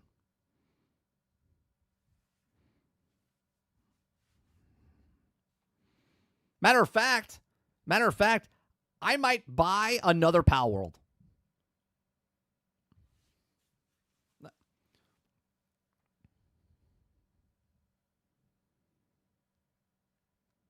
Eclipse says they won't do that. They attacked the little guys. They can't fend for themselves. That's right. They're bullies.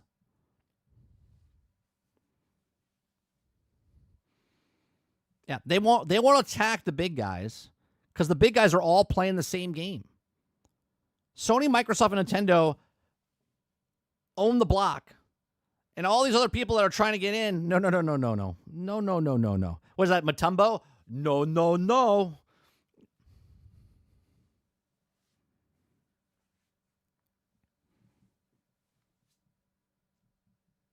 30, who gets your money first? CD Projekt Red or Nintendo?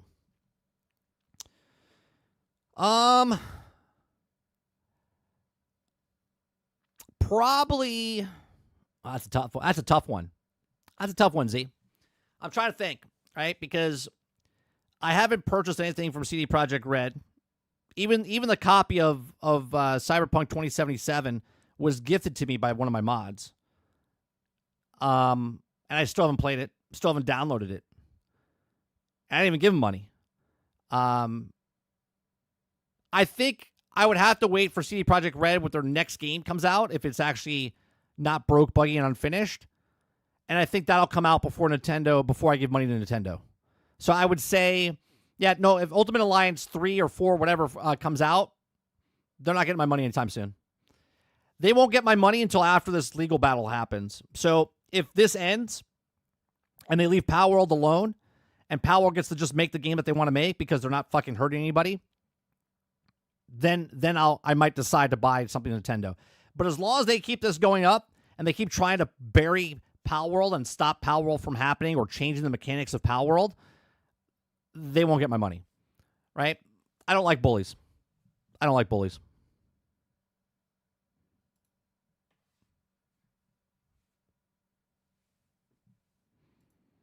Aku says, I spent my Switch money on the UCS Slave 1 that just came out from LEGO. Nice.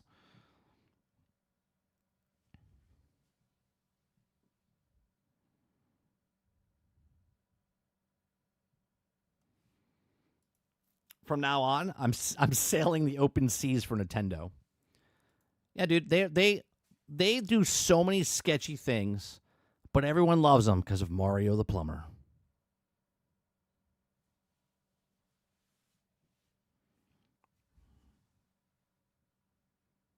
Everybody loves them. Everybody loves Crazy Uncle Nintendo. Everybody loves them.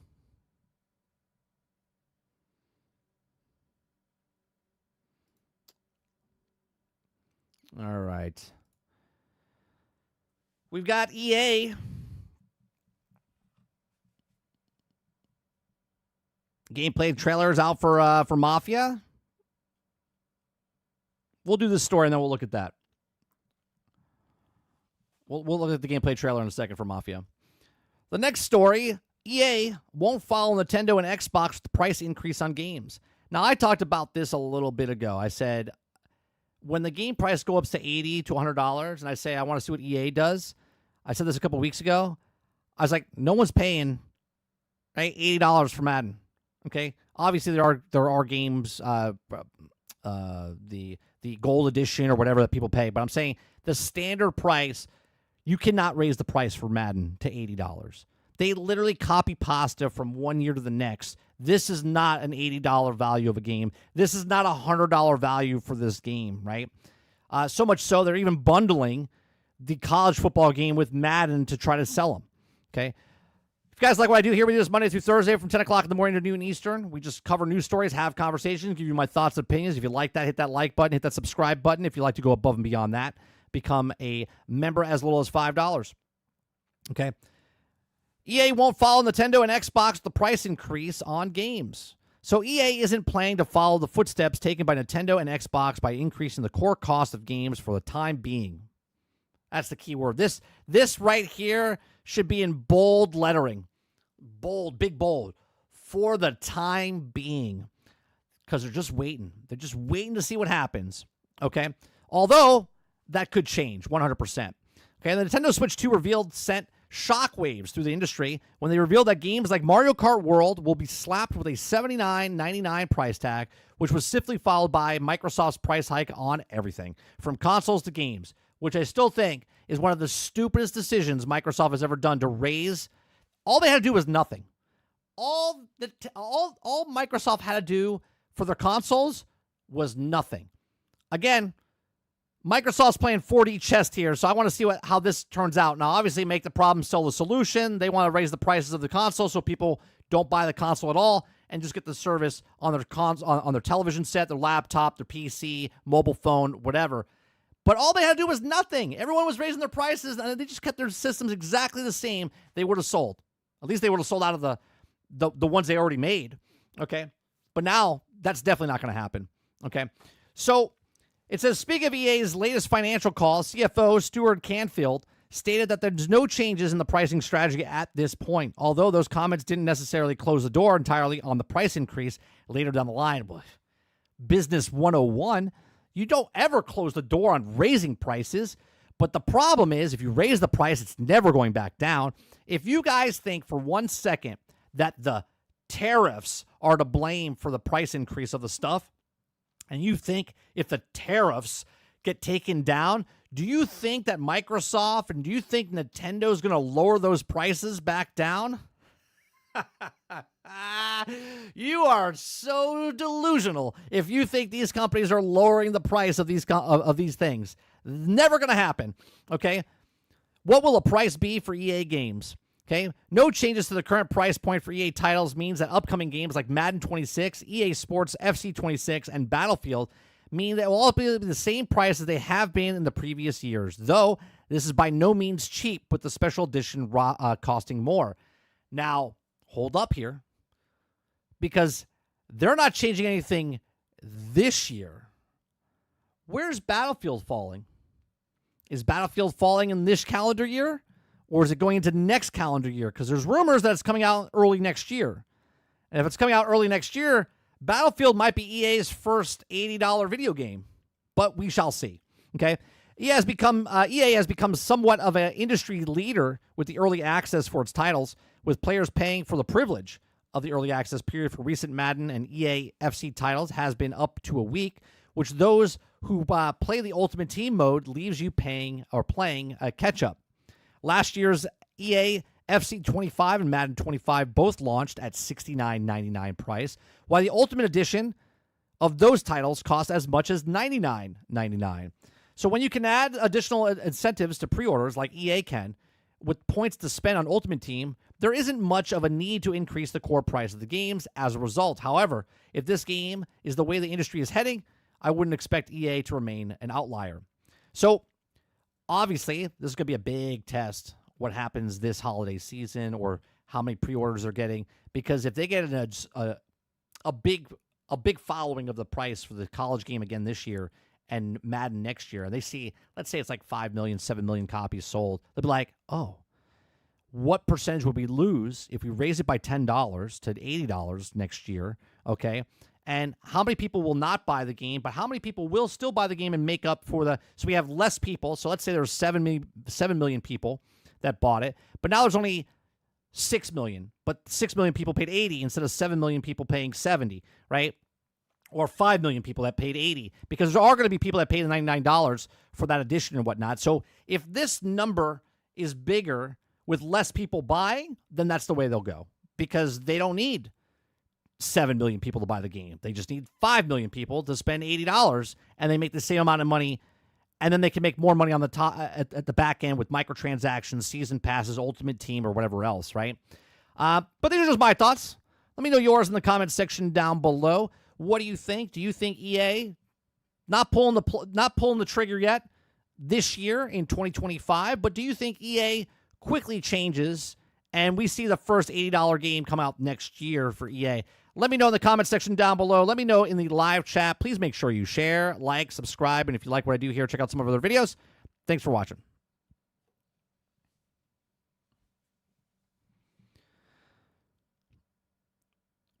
All right, let's see. Sarge says, won't follow price increase? Laugh. Necro says, EA makes billions off micros alone. They don't need a price increase. They don't need to make a price increase, but they sure will do one. 100%. Here's the funny part. They also don't have to make a price increase for the standard price of the game yet, but they could raise a microtransaction by 50 cents, $1. So instead of paying, $10 for a pack of Ultimate cards, you're now paying $11 for Ultimate cards. Now, I'm not saying that's what they're going to do, but that would be a real easy way to make an extra $100 million if they know how many people are buying those types of things. Nate Dizzle says GTA can also last a game that is over 10 years old, and they play it like it came out 5 months ago. Roic says, I won't buy Madden until they remove their pay-to-win mode from it and also make it own standalone thing like a mobile version. So I didn't even know they had a pay to win, bro. Like, I haven't played a Madden game in 13 years, 14 years. Actually, it's longer than that.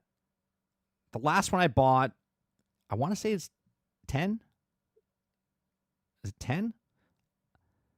I think it's the last one I got. 10 or 12. It might have been 2012.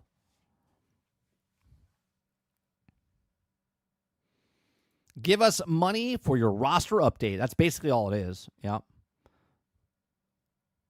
That's all it is. Eclipse says I should just sold my PlayStation 5 and I was actually going to buy a new Xbox because I wanted to play my old 360 games, but now I'm not. Let's see. Mo says, yeah, Microsoft was dumb as hell for raising the prices and also could have made out like a bandit if they just left it alone. Hell, or even lower the price. It's the most idiotic thing, but maybe Mo, they're playing some 4D chess, right? Maybe they're like, yeah, we really don't want anyone to buy these things up. Maybe the reason they're doing this is because the handheld is going to be somewhere around $800, $900. So the console might look pricier, but even if they did that, it's stupid because they could have just left it where it was. And if they came out with a higher end, their handheld device, which is $700, $800, people would go buy the Xbox. But it's just a stupid business move. We'll see what happens. I'll tell you what. If my Xbox Series X breaks, I'm not buying another Xbox. I'm done. Done. I will not buy another Xbox. I will just play Game Pass through the fucking television set.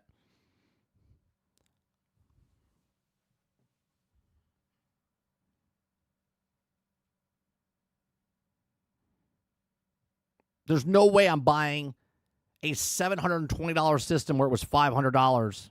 Same thing. Hey, why would you? Hey, I would just play through my PC, through Game Pass.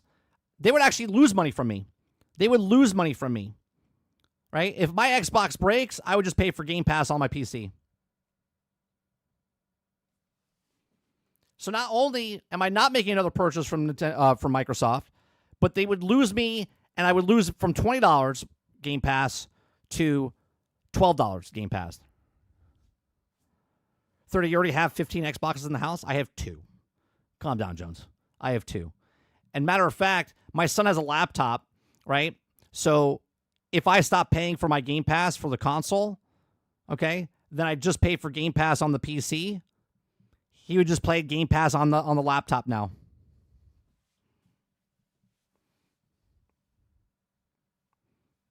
I'm a smart customer, Jones. I'm not a don't take it away from me. I don't care. I'll move on to something else.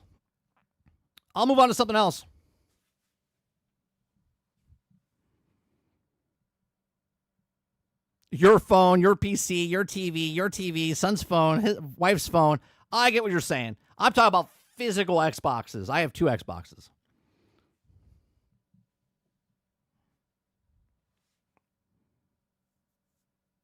Right. You're not wrong. You're not wrong, Jones. Phil Spencer wakes up, boots a game, still in his PJs, but he's bringing the flame. Xbox controller in both his hands. Man's got Game Pass on 16 screens. Damn. Play it on a console, play it on a fridge, oh, play it on your grandma's smart TV in the kitchen. Like Cloud Stream, Dream Team, every single store. If it's got a circuit board, Xbox wants more. When they said exclusive, Phil said nah. Put it on a Switch, put it on a PS5. Cloud in the sky, games on demand. Xbox logo on everything, man. Everything's an Xbox, don't you see? If it's got a screen, then it's playing for free. Game Pass here, Game Pass there. Phil's playing chess while they play in solitaire.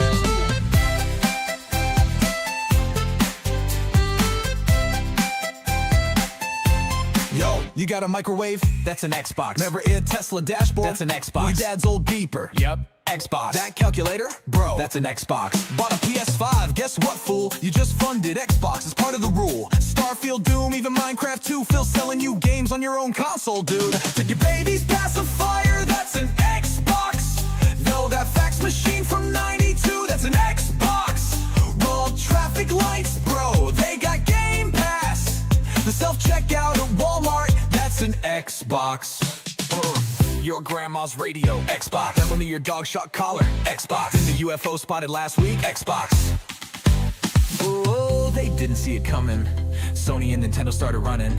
Phil just smirked and tipped his hat. Everything is Xbox. Imagine that. NASA called up, said we got a prob. The Mars rover just booted up TOD. A black hole formed near Galaxy M82. And somehow, bro, it's running Halo 2. You see that hourglass? It's an Xbox. Your bank's ATM? It's an Xbox. It's Elon's rocket, bro. It's an Xbox. On your own eyeballs? Yup. Xbox. Everything's an Xbox, don't you see? If it's got a screen, then it's playing for free. Game Pass here, Game Pass there. Phil's playing chess while they playing solitaire. Console wars are dead, man. We're playing everywhere now. You got a Tamagotchi, that's an Xbox. You got a gas station receipt printer, that's an Xbox. You got an old Nokia phone, guess what? It's running Halo Infinite. Your own thoughts, probably an Xbox. Your soul, I don't know, might be an Xbox too.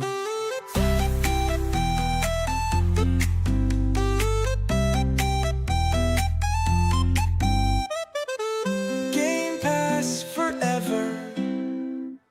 I mean, the song is just spot on. I can't make as good music as the dude. You know, you got to go check out his song from DJX. You know, but, you know, it works for my channel. You're supposed to support the devs, not be a parasite. There's a guy that just bought this and just bought Indiana Jones and Oblivion.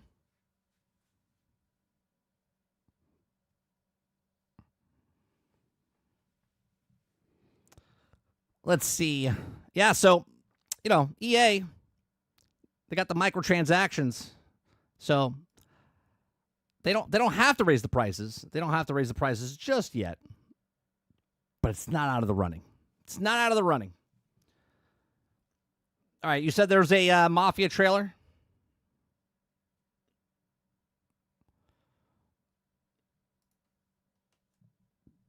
There it is.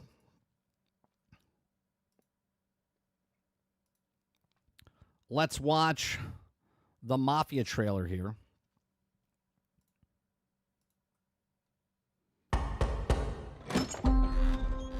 Come in. Bravery is not common in this world, and so... Can I just say, I totally forgot that Take-Two actually had Mafia as well. So not only do they have this game, but they have Borderlands 4, and then they have Rockstar. So there's a lot of games coming out from Take-Two. Loyalty, honor, obedience.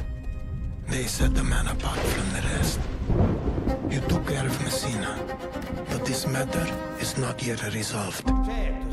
Will you help me bring it to a close? Of course, tanto risi. Sweet, we're playing Indiana Jones third person. Can't wait.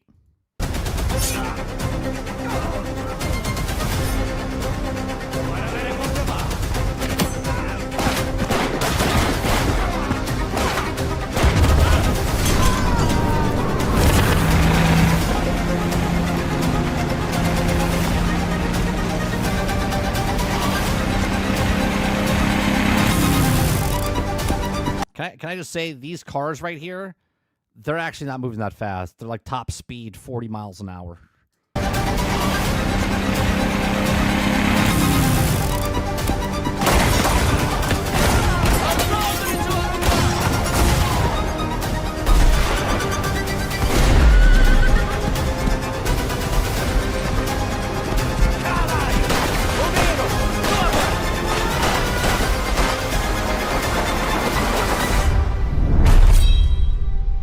You again.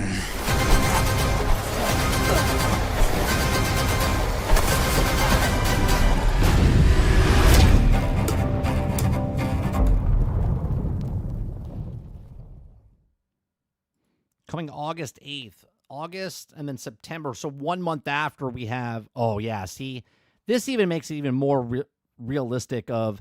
So they had Mafia, Borderlands and Grand Theft Auto. Boom, boom, boom. 1 month after each other. August, September, October. I think GTA was supposed to launch in October. It looks good. It looks good. It does remind me of Indiana Jones, though. Indiana Jones, third person.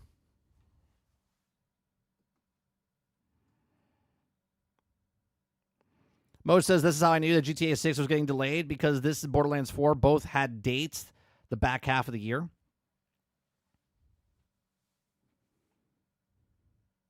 Z says, 30, can I just say those pistols, 75% would not fire correctly.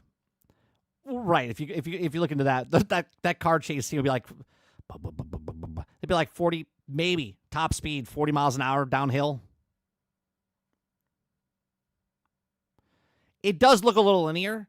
Like, so let me go back here for a second. This spot here where they're doing the car, this seems very linear.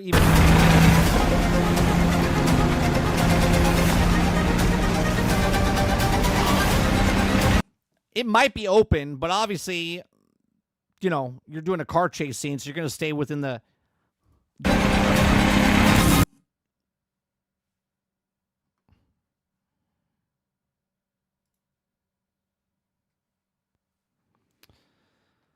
All right. Yeah, it looks good. Looks good. I still have to go back and play the last Mafia game from years ago.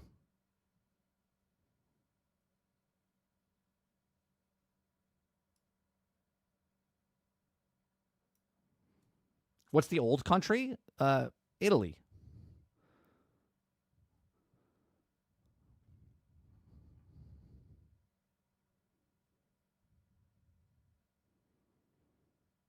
Imagine what that financial would sound like if Mafia, along with the GTA 6 release, oh, they would make shit ton of money. Bang, bang, bang, 3 months.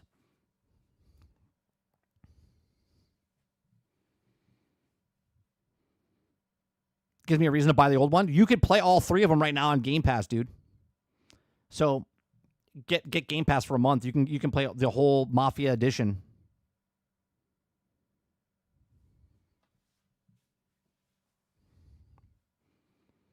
Take-Two, I know, Jason, you said it looks like an Ubisoft game. Take-Two makes... I like Take-Two games. They made a lot of good games in the past. Now, obviously, are they all hitters and like bangers? No. But it is crazy, though, to think that they were to have these 3 major games come out.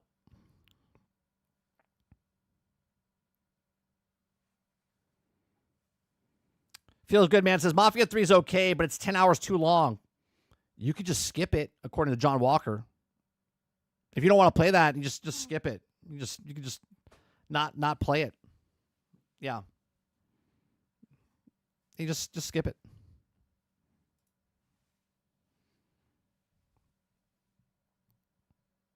No, Grand Theft Auto's trailer looked ridiculous, man. It looked ridiculous. Regardless of what you think or what you like or don't like about Grand Theft Auto, that trailer was banging.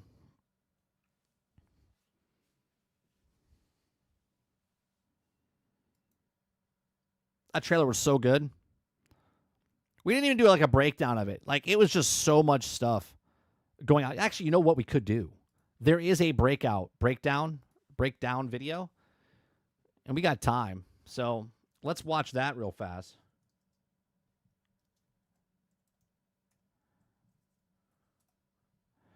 All right, because you know these guys are like losing their minds. Let's see. This one's got 771,000 views. GTA 6 trailer breakdown, everything you missed. Okay. Out of absolutely nowhere, Rockstar has just dropped GTA 6 Trailer 2. Thank you to the 400,000 people who watched our reaction and breakdown stream. We dissected this trailer for 2 hours. Here is absolutely everything you missed. Keep in mind, Rockstar also released an entire new website page, breaking down all of the characters we saw in the trailer, as well as almost 50 screenshots. So this trailer breakdown is only part 1. We're going to do a part 2 where we break down the... This is 22 minutes long of part 1 breakdown. What did I tell you? What did I tell you when we were watching the trailer? Okay. I said there's people that are losing their minds right now, and they can make a whole channel of just breaking down this trailer for the next year. Part 1, part 2. The entire newswire after this. The first shot gives us our first real good look at the Leonida Keys. This is based off the Florida Keys, and yes, the real name, confirmed, is Leonida Keys. We know that this is where Jason's story is going to be started. Can I just say, I don't know what it looks like we're from the Cuba side looking towards Florida. The draw distance, look at the draw distance from like where we are here. If you guys can't see it, like all the way back here, the line over here, I would have to say, like, in real life, if you're there, that would be like 2 to 3 miles away, right? Like, it's crazy the distance, right? And again, they say it's from the PlayStation 5, not PlayStation 5 Pro. This is running on the PlayStation 5. Starting out. Just in this first shot alone, there's a lot we can take from it. There's a new boat on the bottom of your screen, there's a dinghy on the left, some sea sharks on the shore, as well as some sea life. We've got flamingos in the water. If you have a look at the top right in the back here, you'll also see a Coast Guard blimp, which we saw back in trailer 1. They use these blimps in real life around the Florida Keys to scout for boats that are trying to come up from Cuba. So it'll be interesting to see how Rockstar uses it in the game. In the second shot, we get our first look at Jason's stuff. Quintar, my house, my where my parents live is 7 hours from the Keys, from Key West. It'd be really hard for you to see. But don't get me confused, because when I play this game, I'm gonna see how close they have my house to stuff. Starting house. Where my house would be. There's a few things you're going to want to know about this scene. First, we get a look at Jason's personal vehicle here in the blue. Oh, I'm sorry. My mom's house is 3 hours. My house is 7 hours. Sorry. If you manage to get a hold of the 2022 leaks, in those leaks, this car was actually red, but it's still the same car, so this is going to be Jason's personal vehicle. On the left, we see an iguana. Iguanas run rampant down in South Florida. As well as this car on the left, which is a Willard Eudora from GTA 5. We can also see Jason's got a basketball hoop here, and judging from the newswire that Rockstar gave us, it looks like basketball is going to be a side activity that we can actually play. Next, we get a look at Brian. The real question, though, Water, does the iguana have testicles? And do they shrink and grow in the heat and cold? Brian is a loan shark, and from the newswire, Rockstar told us that he's going to be letting Jason live rent-free at this property. They fall out of trees when it gets cold, right? That's right, they do, because their body temperature gets too cold, and they get petrified. As long as he helps with the local shakedowns, which is why he tells Jason to go get him his checks. Brian looks like he's going to be driving a vapid Cara 4x4 returning from GTA 5, and if you look closely in the back... It's a trash panda. Trash panda. Or, as the rest of you guys would call it, a raccoon. Of this scene right here, you can see a raccoon sneaking out of a trash can. It looks like a lot of cargo is going to be... Can you imagine somebody actually saw that, like, did you see the raccoon come out of the garbage can? Like, people are really breaking this shit down. Coming in and out of the Leonida Keys. You can see a cargo ship in the background here, which is a very similar ship to the one that we saw in trailer 1 back in 2023. It probably didn't take you long to notice that Jason is absolutely jacked, but we actually know why he's this big, and that's because he used to be in the army. From the newswire, we learned that Jason used to be in the army during his teenage years, but now he works for local drug runners. You never heard of the trash panda? Yeah, raccoons are trash pandas, man. There's a few things we can take from this next little snippet. We have a raccoon on property that when I catch him eating the cat's food, like, I come out the door and he just looks at me like, come on, bro. Like, he literally looks at me, stops what he's doing. He doesn't want to run. He stops, looks at me, is like, come on, bro. I don't want to eat from the trash can again. Can I just have some food? Right? It's like, listen here, Rocket. Let's get the fuck out of my property, would you?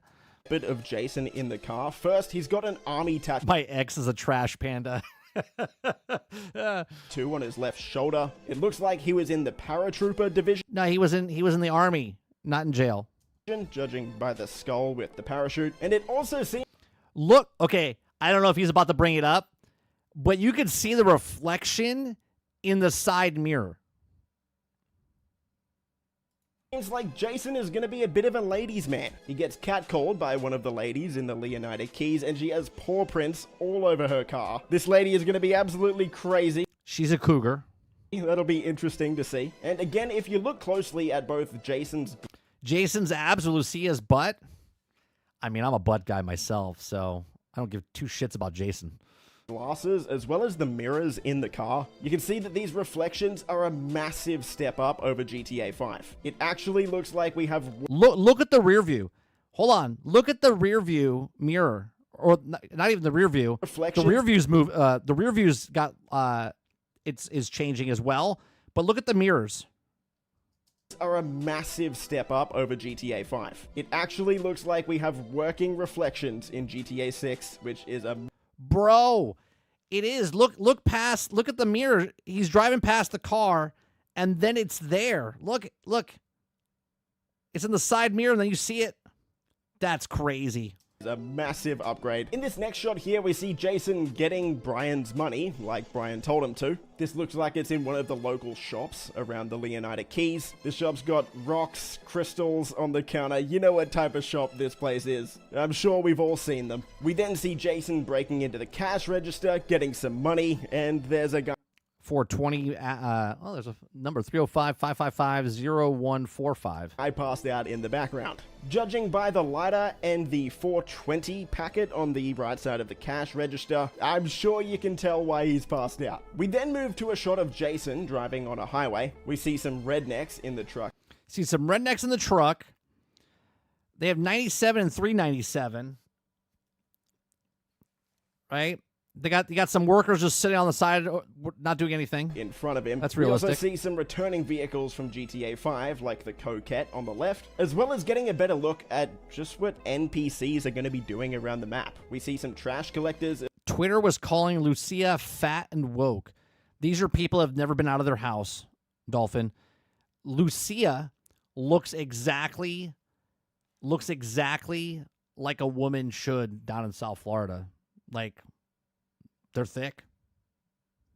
As well as some road workers on the left side of the road, which really shows how much more lifelike this world is going to feel. If you have a look at the road sign, we get some new confirmed locations like the Vice City International Airport. I think the airport's going to be a major playing point to get to the other locations in the online version. We've been speculating for years that the online version of Grand Theft Auto 6 is going to take you to, like, you know, to 4 and... San Andreas and all the other places.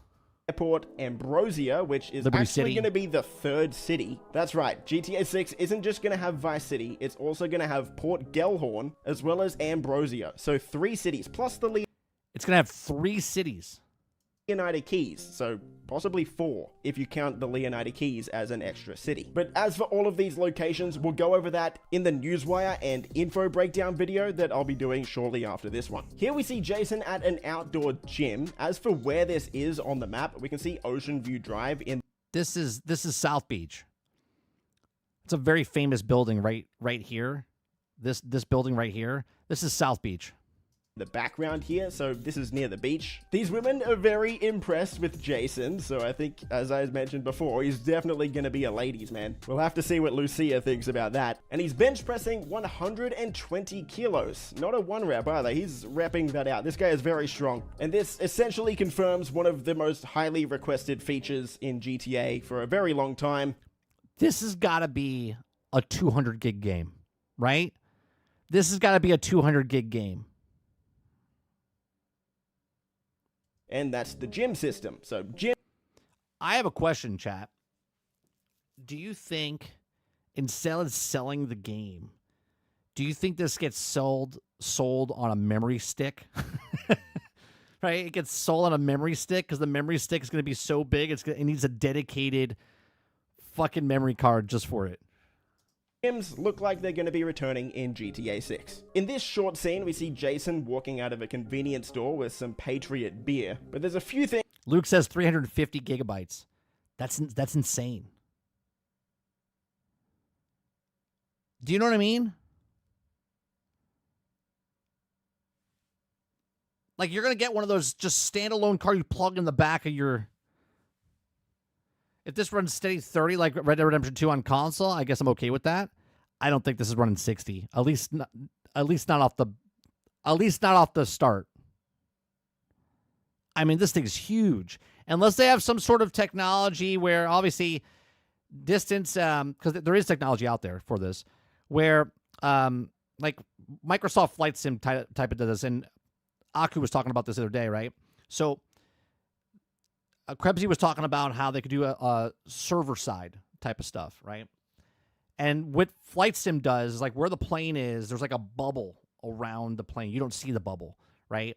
So it only renders what's in the bubble, but everything in the distance looks like it's crisp and clear, but it's only rendering what's in that bubble. So as the plane's flying through the game, it's only rendering the stuff that's in that bubble. Everything else is not being rendered. It's just being streamed or whatever. So it'd be interesting to see if they do some sort of, I don't know. As we get close, we're a year away. As we get closer, I'm sure we'll figure out, there'll be articles, people will talk about the technology and whatnot. Things we can take from this shot. There's a cat on the right, so there's going to be a bunch of animals around the map, of course, as well as someone buying a lottery ticket on the left. It says a new billionaire. Because look how many people, right? Think about just regular Grand Theft Auto 5 right now. How many people are on the streets and whatnot, right? And this seems like a lot more. Yeah, I would say no less than 200, Water. That's why I said it's going to be 200. There every week, Leonida Lottery. It'll be interesting to see if we can actually buy lottery tickets ourselves. That would be kind of funny if we eventually... I guarantee you that Rockstar will put where you could buy a lottery ticket, because days pass and you would have to have the winning lottery ticket and see if it wins anything. I guarantee you they put it in there. They do a lot of detail in this type of game. Win $1 million. As Jason walks out the door, you again see his personal vehicle, as well as a homeless guy begging for money. I think I know that guy. That's me. Oh, no, I can't be me.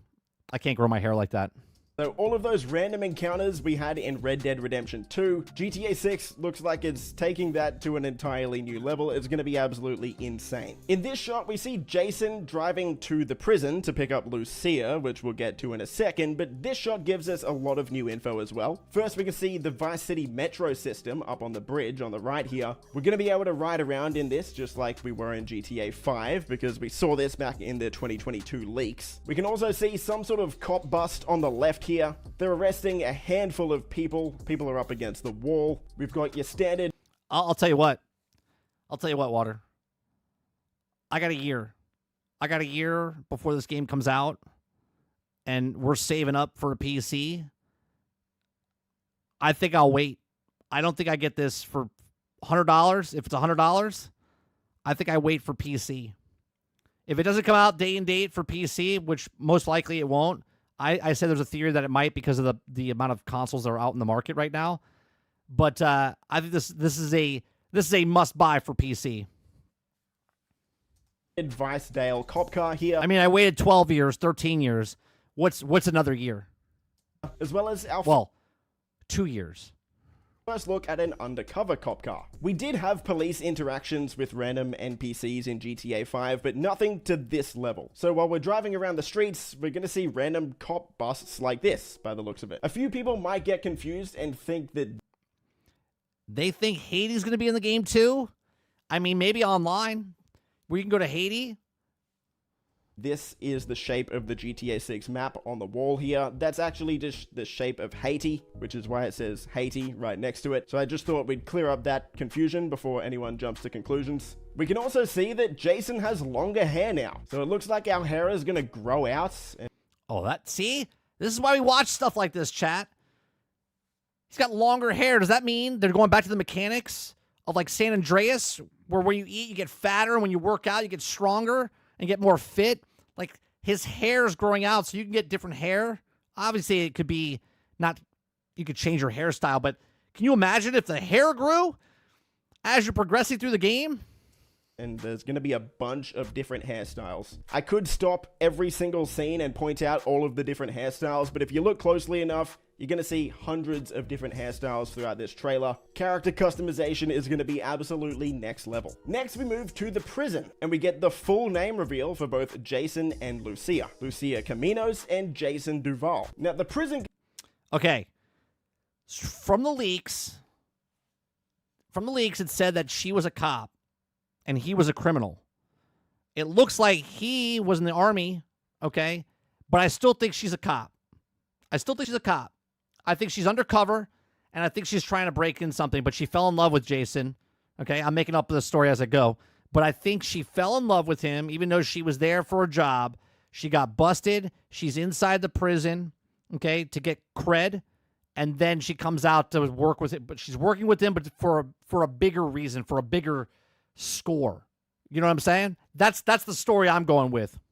God asks if he's seen Jason here before, which is definitely gonna drum up a lot of speculation in the community. It's hard to tell exactly what he means by this. Is he implying that Jason was a prisoner? Is he implying that Jason has visited Lucia a lot in here? Or is he implying that Jason is a cop? It's pretty vague at this point, and I think that's in...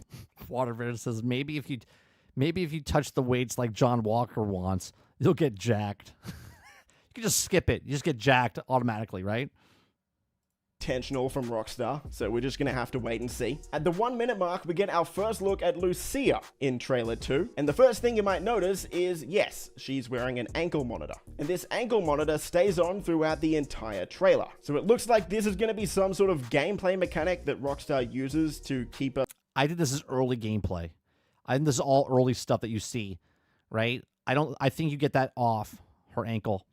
To certain parts of the map. We then cut to what...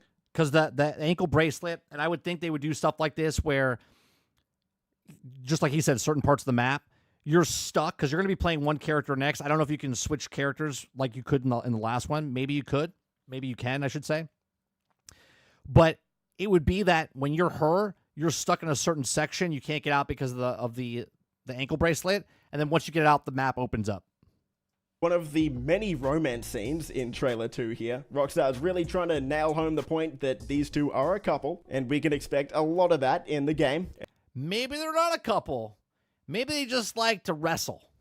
And in case you had any questions, yes, the ankle monitor does stay on. We then cut directly to a bank heist. Now, personally, I don't think this is going to be near the start of the game. I could be wrong. No, He's wearing I don't think so either. Gear, and they're robbing the Sin Frontiera National Bank, which is a pretty big bank by the looks of it. I could be wrong. Yeah, they like MMA. Eric.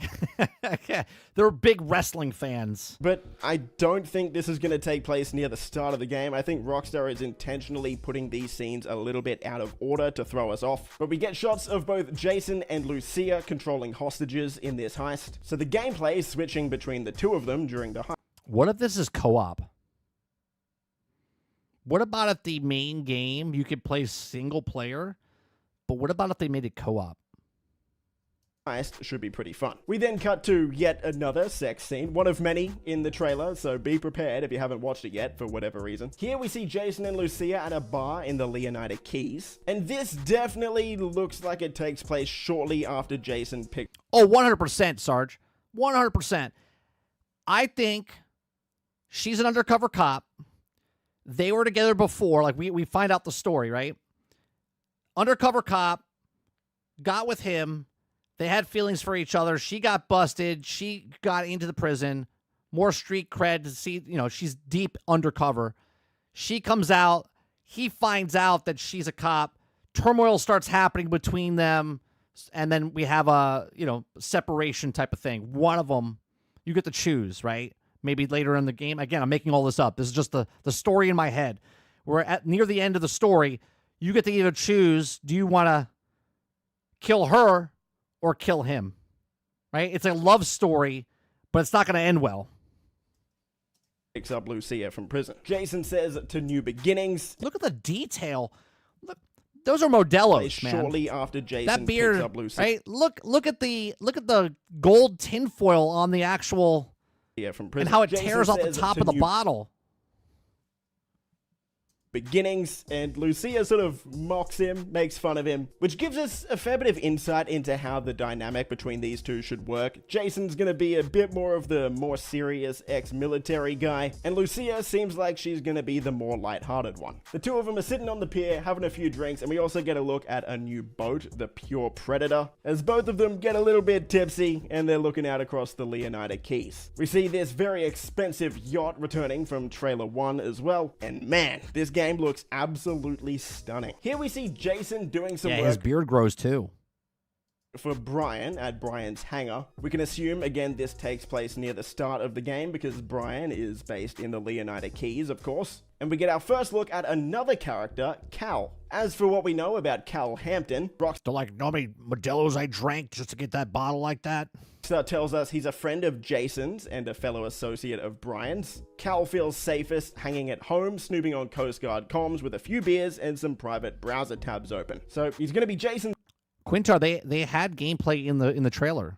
friends and maybe kinda GTA 6's version of Lester, but we'll have to wait and see exactly what Cal is capable of. In this shot, we get a look at 3 garbage collectors, one of them, this one, being Lucia by the looks of it, which makes sense. She just got out of prison. She's got to do community service. I don't see the ankle bracelet. Jason takes Lucia to his house that Brian's letting him rent for free, and Lucia says, "Trust me, this is just the start for us." Of course, implying that there are bigger and better places ahead. Also, side note, Jason has a massive pet snake in here, so it makes me wonder if this is just gonna be some sort of decoration or if we're actually gonna be able to have pets in the game. In the next scene, we see Jason, Lucia, and Cal celebrating. It's unclear exactly what they're celebrating, most likely just Celebrating her getting out. celebrating Lucia getting out of prison. Cal yells out, "Ring the bell," and the entire bar cheers. Even just looking at this shot, coming from GTA 5, you can see so many minor improvements. First, all of the hairstyles on everyone, but even down to small details like looking at the bar fridges here. These are 3D fully animated objects this time, not the 2D objects we had in GTA 5's convenient Yeah, the bottles are 3-dimensional. stores and bars. In typical Vice City Wait a minute. I'm looking at the license plate. It says Vice. There's a license plate that says Vice up there. I wonder if those are like. I wonder if those license plates mean something. They could just be license plates. 2D objects we had in I wonder if they have like dates of other games and whatnot. Oh yeah, look at that. Like this one says NYC 8312. When did the last game come out? Didn't it come out in 2012? Oh, but that was San Andreas though. GTA 5's convenience stores and bars. In typical Vice City fashion, we see Jason and Lucia on a yacht, or a really expensive boat here. Both of them looking a lot more dressed up than we've previously seen them in this trailer. It's hard to say whether Jason and Lucia are just here to celebrate and have a good time, or if this is some sort of scope out mission. But it looks like Lucia is wearing the same dress that we saw her wear in trailer 1 when she was hanging out the top of I don't know if that's the same dress. That's not the same dress. Maybe it is.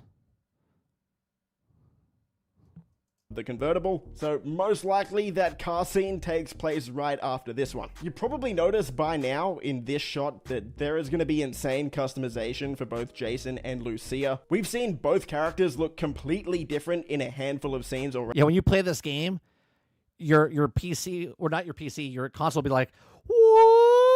It's just gonna be screaming. So anyone worried that the character customization isn't going to be up to scratch, it doesn't look like you're going to have to worry. We then all of a sudden, lightning starts shooting around your box and it disappears because it hit 88 miles an hour.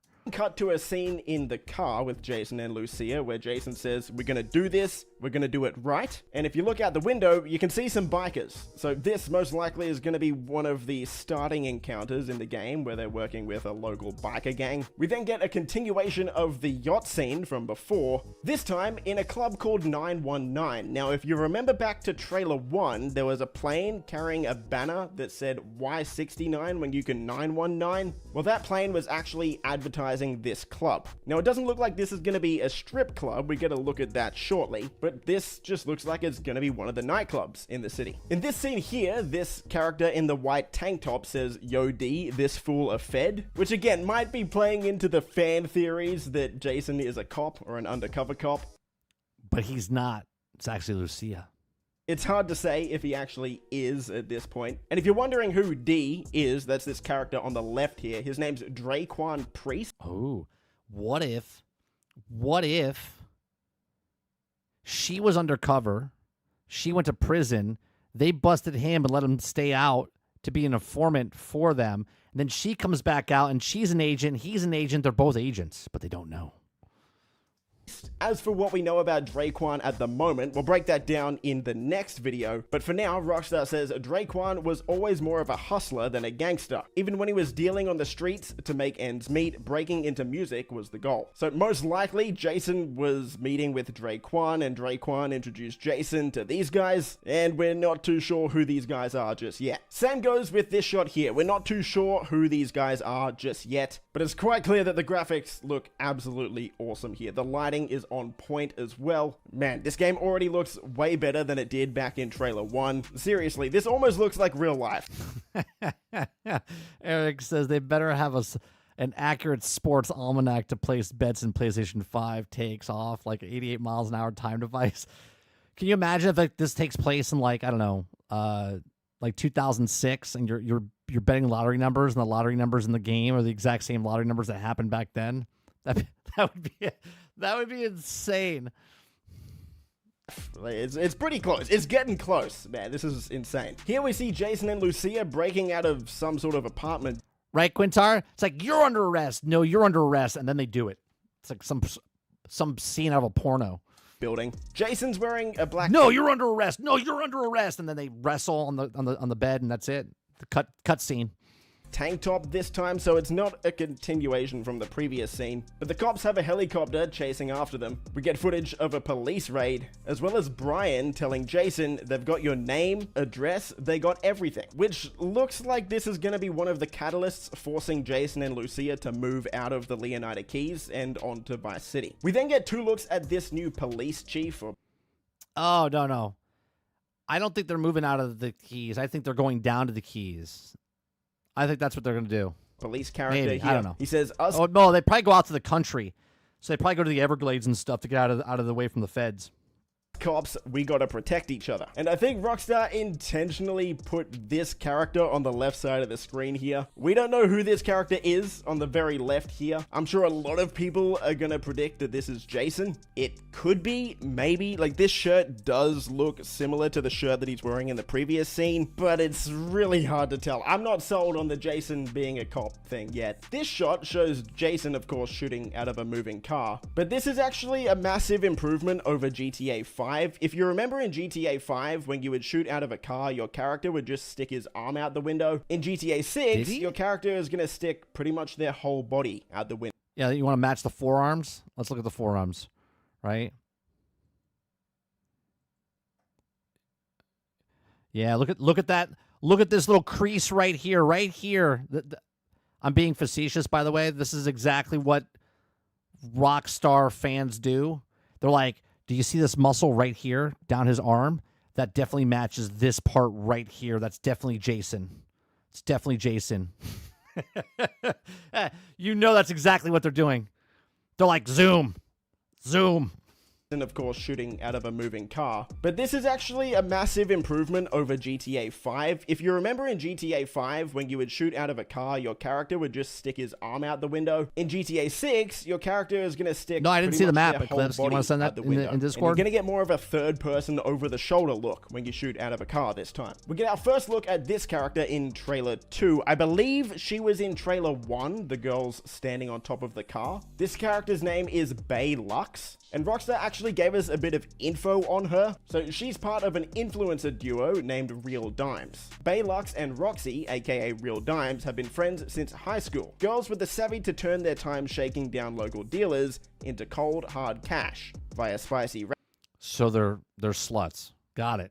Rap tracks and a relentless social media presence. So they're influencers, rappers. And again, we saw that in trailer 1 when they were on top of the car. Also in the background, we get another look at the Vice City Metro. Again, just confirming we can use this to travel around the map if we want. Here we get our first look at Port Gellhorn, outside of a motel named the Starlet Motel. Port Gellhorn is going to be based on the left side of the map, and we can see yet another new haircut on Jason. Here we can see Lucia actually fighting some guy, which is cool. So not only are we going to get gyms in GTA 6, it also looks like fighting is going to be returning, and there's going to be fight clubs. We then cut to a police chase with Lucia shooting a grenade launcher out the back. The explosion looks absolutely awesome, but we also get a look at 3. I like how the board in the back says fun has no borders. Unless you're John Walker. police cars. We've got a police riot van on the left, we've got a police buffalo in the middle, as well as what looks like a new car in GTA 6, but the real-life equivalent of this is a Ford Explorer. We then see Jason and Dre Kwan reacting to something on his phone. We can see a bunch of pedestrians in the background here as well, doing some cardio or yoga on the left. We see a dog on the right. This looks like a new type of dog in GTA. As for where this is exactly, it looks like it takes place in the main Vice City section of the map, kinda close to the basketball stadium. They have Dobermans in the game. You can see one in the background. We can tell because we can see the Ferris wheel on the left side here. And one of the shots Rockstar gave us in the newswire actually gives us perspective as to where this is. Now, Draquan himself is... I wonder if they're going to have the cruise ships. See, this is the amount of detail, right? If you go back to this shot here, oh, they do. They have a cruise ship right there. They have a cruise ship right there. So, obviously... I want to know if you can get on the cruise ship. And if you can get on the cruise ship, does the cruise ship actually leave and go out to port, right? Now, I know it's stupid, right? Like, who cares if a cruise ship leaves the port and goes out into the sea? I'm just saying it'd be pretty fucking cool if it did, right? And you could be on it and, like, look how big this cruise ship is. Look how big this cruise ship is.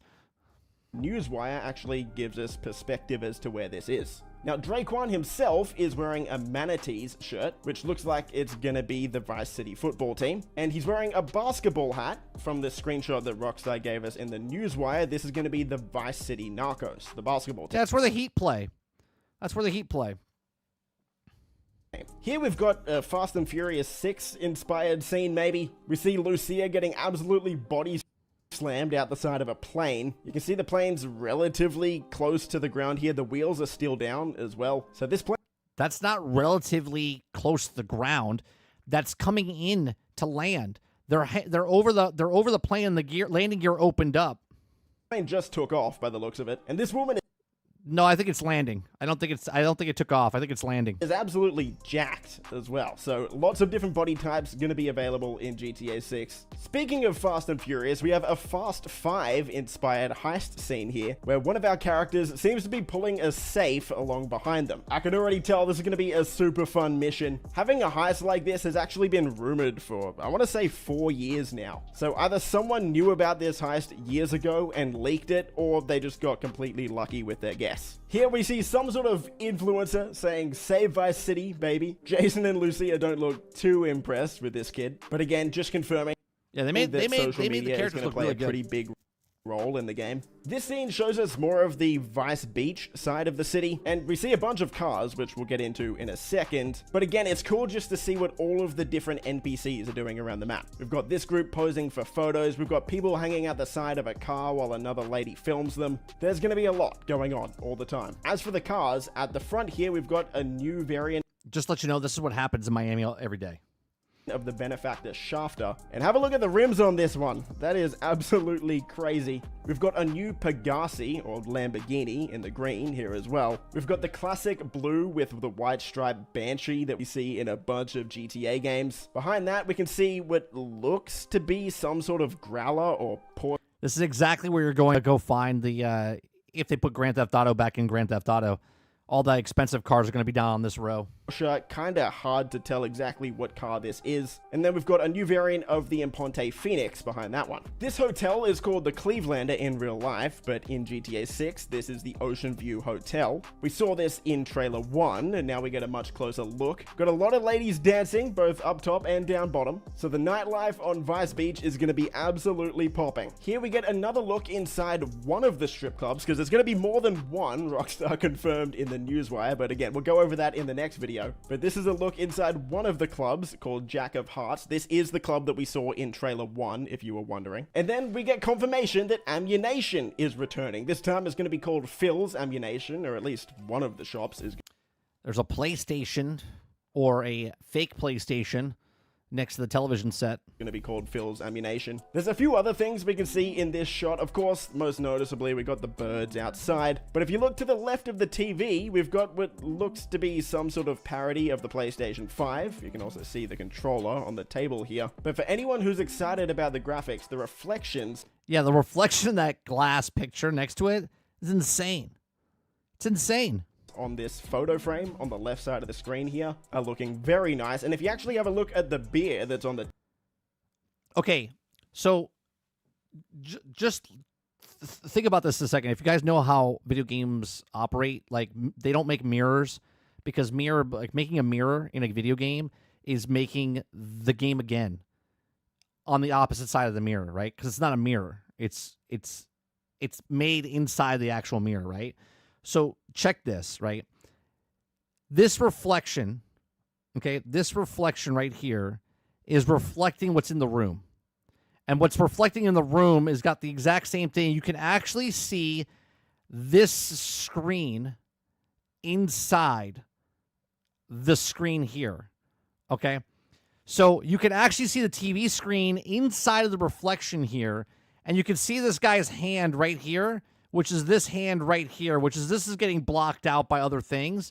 But you can literally see this is the gun rack, which is this gun rack here. Okay, this right here is the fire hydrant, which is the fire hydrants right here. Okay, you're seeing a reflection of the screen inside of the reflection, and it's also moving during the trailer. That's insane. That's insane.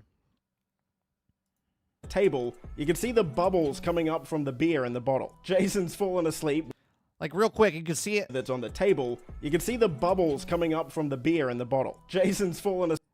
Yeah, it moves. Hold on, I'm gonna rewind just a second. Do you see what I'm saying? Look, because it switches at the very end. The reflection inside the picture frame is this. So this is being manipulated into this again. That's insane. Jason's fallen asleep watching the TV. He's passed out. And Lucy... Same here. Look at the reflection of the table. You can see Jason's shorts inside here. You can actually see the controller reflection through here. You can see the light shining through. That's insane. Sia looks to be coming home from some community service. Here we get our first look at the Everglades in Trailer 2, which we have confirmation from Rockstar this area is going to be called the Grass Rivers. Jason is flying this Buzzard here, so the Buzzard helicopter is returning, this time with a mounted machine gun on the side, as Jason's chasing down someone in an airboat. Here we see some NPCs driving around in a Sea Shark, as well as a bunch of people hanging around this yacht in the background. So there's going to be a bunch of NPCs not just on the streets and in and around Vice City, but also out in the water, having pool parties and just having a good time. Look at the reflections in the water. Here we see Jason. Look at the reflections in his glasses and in the chrome. Driving a motorbike on his way. Did you see that? The plane flying overhead. You actually see it in the chrome. Shut up, dude.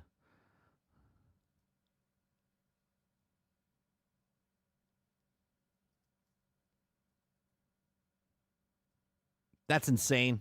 On his way to a car robbery. He's going to steal a car out of the back of one of these trucks. Hey, more heists is a good thing. Heists are fun, robberies are fun, I'm here for it. We get another little romance scene here with Jason and Lucia again, but this time they're in a different location. They're in a motel, most likely the Starlet Motel in Port Gellhorn that we saw Jason at before. Then she doesn't have her anklet on anymore. To a shot of Jason and Lucia fighting off the Vicedale. She doesn't have her anklet on anymore. Jason at before. Right there, you see it. It's not there. We move on to a shot of Jason and Lucia fighting off the Vicedale police in a boat. It looks like this could be a new boat, or this could be the Lampadati boat from GTA 5. Kinda hard to tell at this point. We fast forward to another robbery with Jason and Lucia, and Jason is doing his best Jimmy impression from GTA 5, where Jimmy falls off the boat into Michael's car. This time it's Jason. Only 2 more scenes to go. We've got Cal asking Jason, most likely, if you've got friends, hook me up. Cal, most likely gonna be single. Hopefully Cal finds someone throughout the story. He seems like a funny guy. And for our final shot, we have Jason and Lucia driving across a bridge into Vice City with what looks to be the same car that we saw at the end of trailer 1. So it looks like they start in the lead. Okay. There's no way this game's coming out day and date on PC. There's no way. Right? They definitely 100% want to double dip on people. because they know people are going to be hyped up. They're going to buy it on console, whatever console you have. If you don't have a console, okay, maybe some people will go out and buy a console for this game. But if you have a console, you're definitely buying this game, okay? If you have a PC, you're going to wait because most people don't even want to, they have issues clicking on the next browser, okay? They'll wait. But if you have a console and you start seeing people play this game and you start seeing the hype of this game, you're going to buy it on the console, and then you're going to buy it again when it comes to PC. Leonida Keys, move on to Port Gellhorn, maybe Ambrosia, and then into Vice City. Grand Theft Auto 6 pops up at the end with the new release date, May 26, 2026. A few things here as well. Again, just confirming it's not coming to PC on release. But we don't know that. But it looks like they're going to double dip. Rockstar also confirmed that all of this was captured on PS5, which is really sick to see. Right. And, Eric, right, it comes out in 2026, and they're already in talks about the next system coming out in 2027. So not only are you going to buy it in 2026, but you'll buy it for the upgrade version of the next console, and you'll buy it for PC, just like people did. I own 3 copies of this game, of Grand Theft Auto 5. So this is genuinely what we can expect the game to look like. And that is absolutely everything you missed in GTA 6 Trailer 2. That was a long breakdown, a lot longer than Trailer 1. We saw a ton of... I mean, one of my theories, Sarge, I said that I think they want to come out on PC day and date. They're not going to advertise it right now because there's not enough consoles out there.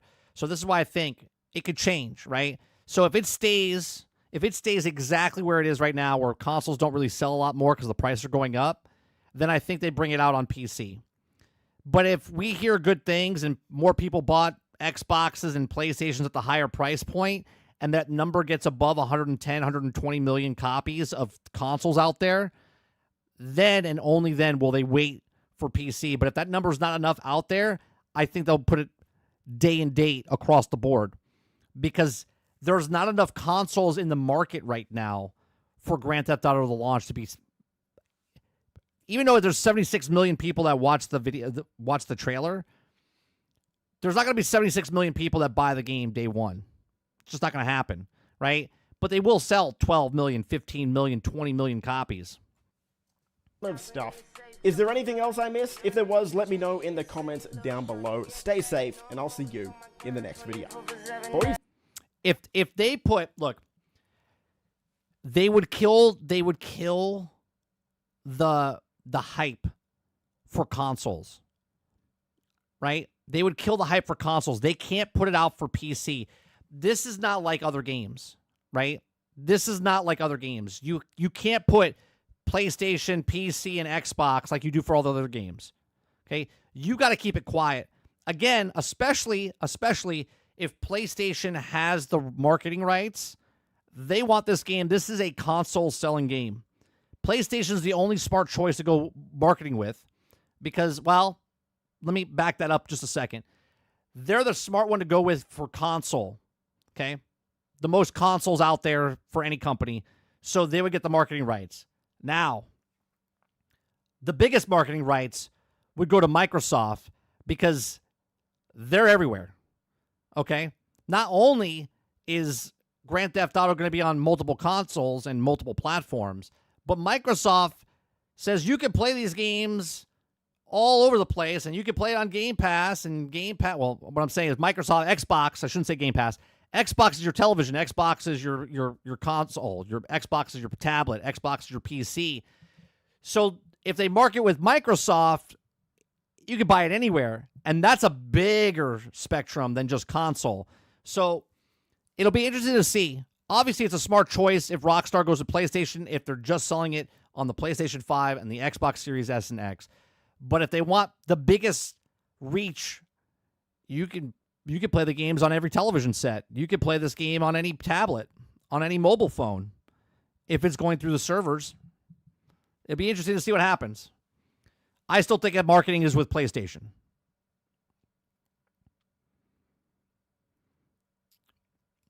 Eclipse says, yeah, it does come out on May. I don't think the PC players will also have to wait that long. Probably drop in November. I think this is why they kind of delayed it. Strauss Zelnick has expressed it at least one interview that he would like to bring it to PC faster than before because he can see the demand for it. I think there's a possibility, Eric, because there's not enough consoles out there. This will have Xbox Play. You bought the game through cloud. Potentially. Think about this, right? We say this now, it's a year out.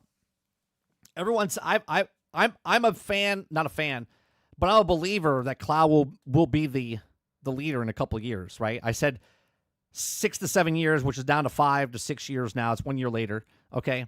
So within the next 5 to 6 years, I think cloud will be a huge thing. This would be a huge game if they can get this on the cloud. Huge game.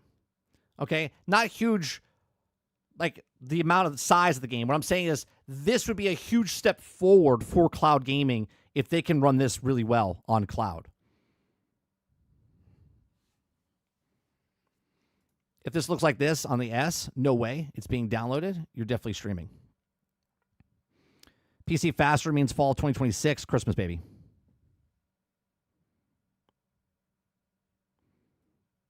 I still think it looks fantastic, though, when it comes to console, Sarge. I don't think it has to look exactly like this. You know what I mean?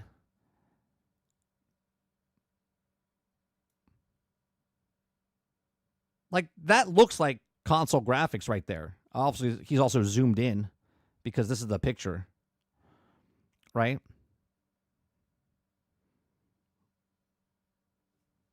Like, don't get me wrong, it looks beautiful. I think they could do it.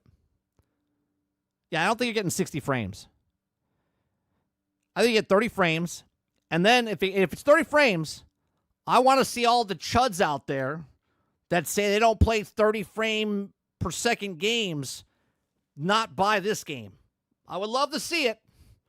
I would love to see the people that gave shit to Gotham Knights and all the other ones for 30 frames per second. I can't play it because of 30 frames per second. If this game comes out at 30 frames per second and any of those people that can't play 30 frames per second games buy this game, you're a hypocrite. Just put it out there. Right? If you're playing 30 frames per second GTA, I don't care what system, you're a hypocrite. Water says, I'm not buying it day one at 30 frames.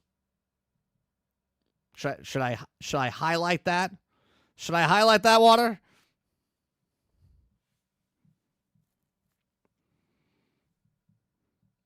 It might, House. If it gets 60 frames on the Pro, cool.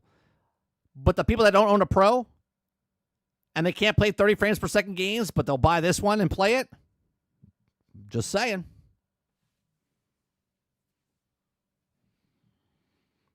Quintar says, I would pass. That's because you have integrity. That's because you have integrity, Quintar.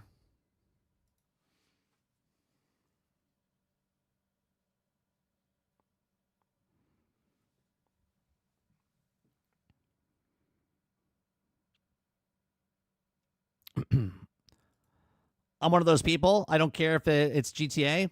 Can't do 30. I have no problem waiting for an update. If you're like that, Necro, that means you have integrity. But there's a lot of people that talk a lot of game. A lot of game.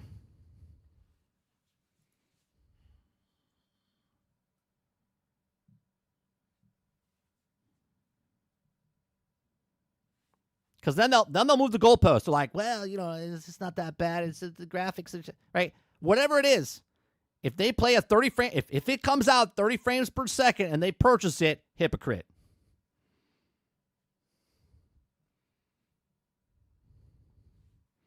Water says for this game, I make an exception.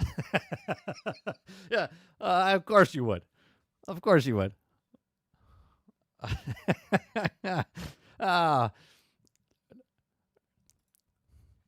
You're like, I can't do it. I'm going to buy it. Yeah. Not only, Water, would you buy it at 30 frames, but you would buy it again when they had the 60 frame. You buy it again on the next console, and you would buy it again on the PC.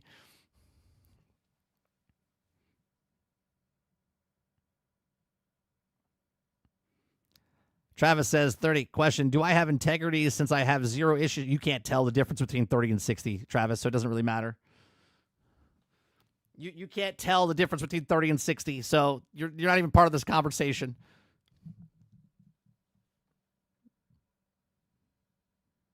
Martin's like, I'm angry while I'm playing it, though. You're like, I hate 30 frames per second. I only put about 330 hours into Grand Theft Auto 6 on console, and now I'm buying it again. I'm going to buy it again.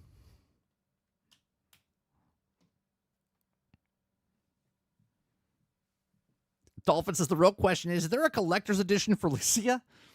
You're gonna buy a statue of her.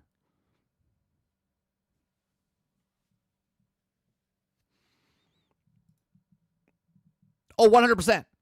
100%. If it's not coming out on PC day and date, okay, as of today, of May, where are we on? 8th, 9th, okay, I will buy it on console, okay? But then again, when it comes for PC, PC seems like the way to play this game, man. Especially with the graphics and then online. We haven't even touched the online aspect. We know the online aspect's coming. We know the role play servers are coming, okay? This is a game, again, okay? I have a song I'll play at the end of this, which talks about not the same day as GTA, okay?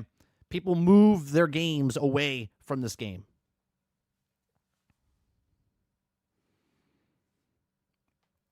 Collector's edition, $300. Yeah, you get an actual Viper with it. It'll be the first game at $30,000. You get a used Viper.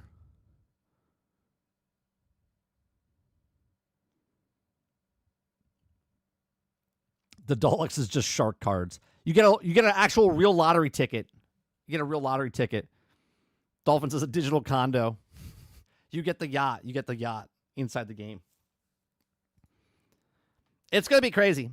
Look, I said it years ago that this thing's going to be the biggest selling game. Pre-order, day one, week one, month one, year one. After that, I don't know if it'll beat the record of their own game. Like 300 million, or was it 200 million 220 million copies is like averaging 20 million copies a year for 12 years. Okay? Or 10 years, 11 years, whatever it is. This is definitely going to break every single record. No doubt. And if it comes out and people start talking about, well, it's murmurs of it's woke or not, what doesn't matter. Doesn't matter. People will put all that aside because it's Grand Theft Auto 6. And me and Sarge talked about this on GXG. We'll probably talk about it again tonight. Okay. This might be the last Grand Theft Auto where it shoots to the moon. After this, if it leaves a bad taste in people's mouth or something is wrong with it, okay, that's when you lose the goodwill that you've built up. But Grand Theft Auto is such a beloved series. I can't imagine it not selling more pre-orders day one, week one, month one, year one. It's going to break records. It's going to break records.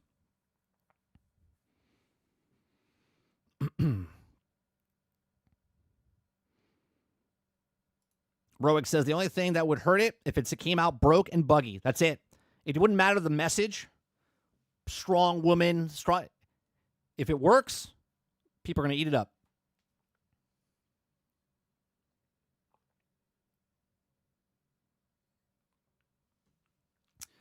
All right. That's going to do it for me today. If you haven't hit the like button yet and you've been here this long, I know people forget. But hit that like button. It helps us out here. Small channel. We're less than 3,000 subscribers. But I have a very dedicated fan base, and I really do appreciate you guys coming out every single day, hanging out with me, and I'm entertaining you for, if it's 2 hours, 3 hours of your day, if you're at work or whatnot. Appreciate you very much. Make sure you hit that like button. Make sure you hit that subscribe button. If you'd like to come out for other things, we do a podcast Thursday night evenings, 8 p.m. Eastern, called Generation X Gaming. Come on out. Hang out with us. It's a good time. And we'll see you guys on the next one. I'll play the Grand Theft Auto song at the end here. So I'll see you guys tonight, 8 p.m. Eastern for GXG.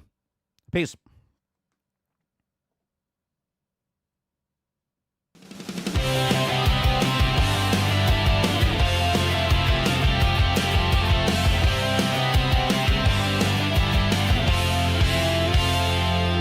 We were all set for April. The devs were hyped and proud. Marketing was buzzing, trailers screamed out loud. Then Rockstar dropped a teaser, just one blurry frame. Now every calendar's burning in shame. Ubisoft said, delay that ship. Nintendo just abandoned ship. Even Call of Duty's like, yo, maybe we wait till 2095.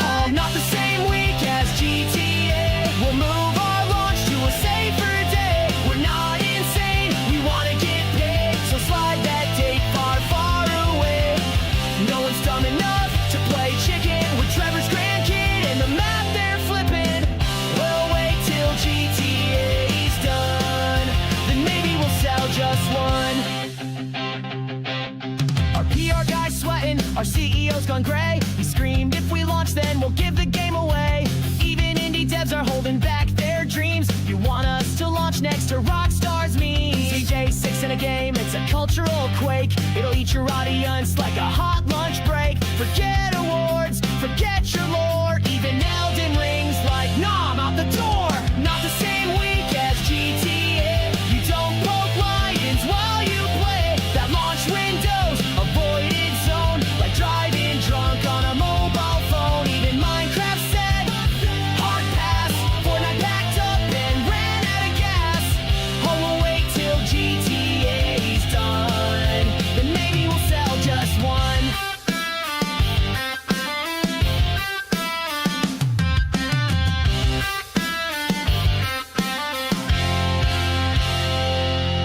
So here's a toast to the brave and the bold who once dared drop when GTA rolled. Their servers died, their sales were nil. Now they teach at game dev school in Brazil.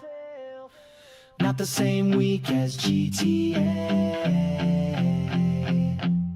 Heck, maybe not even the same year, okay?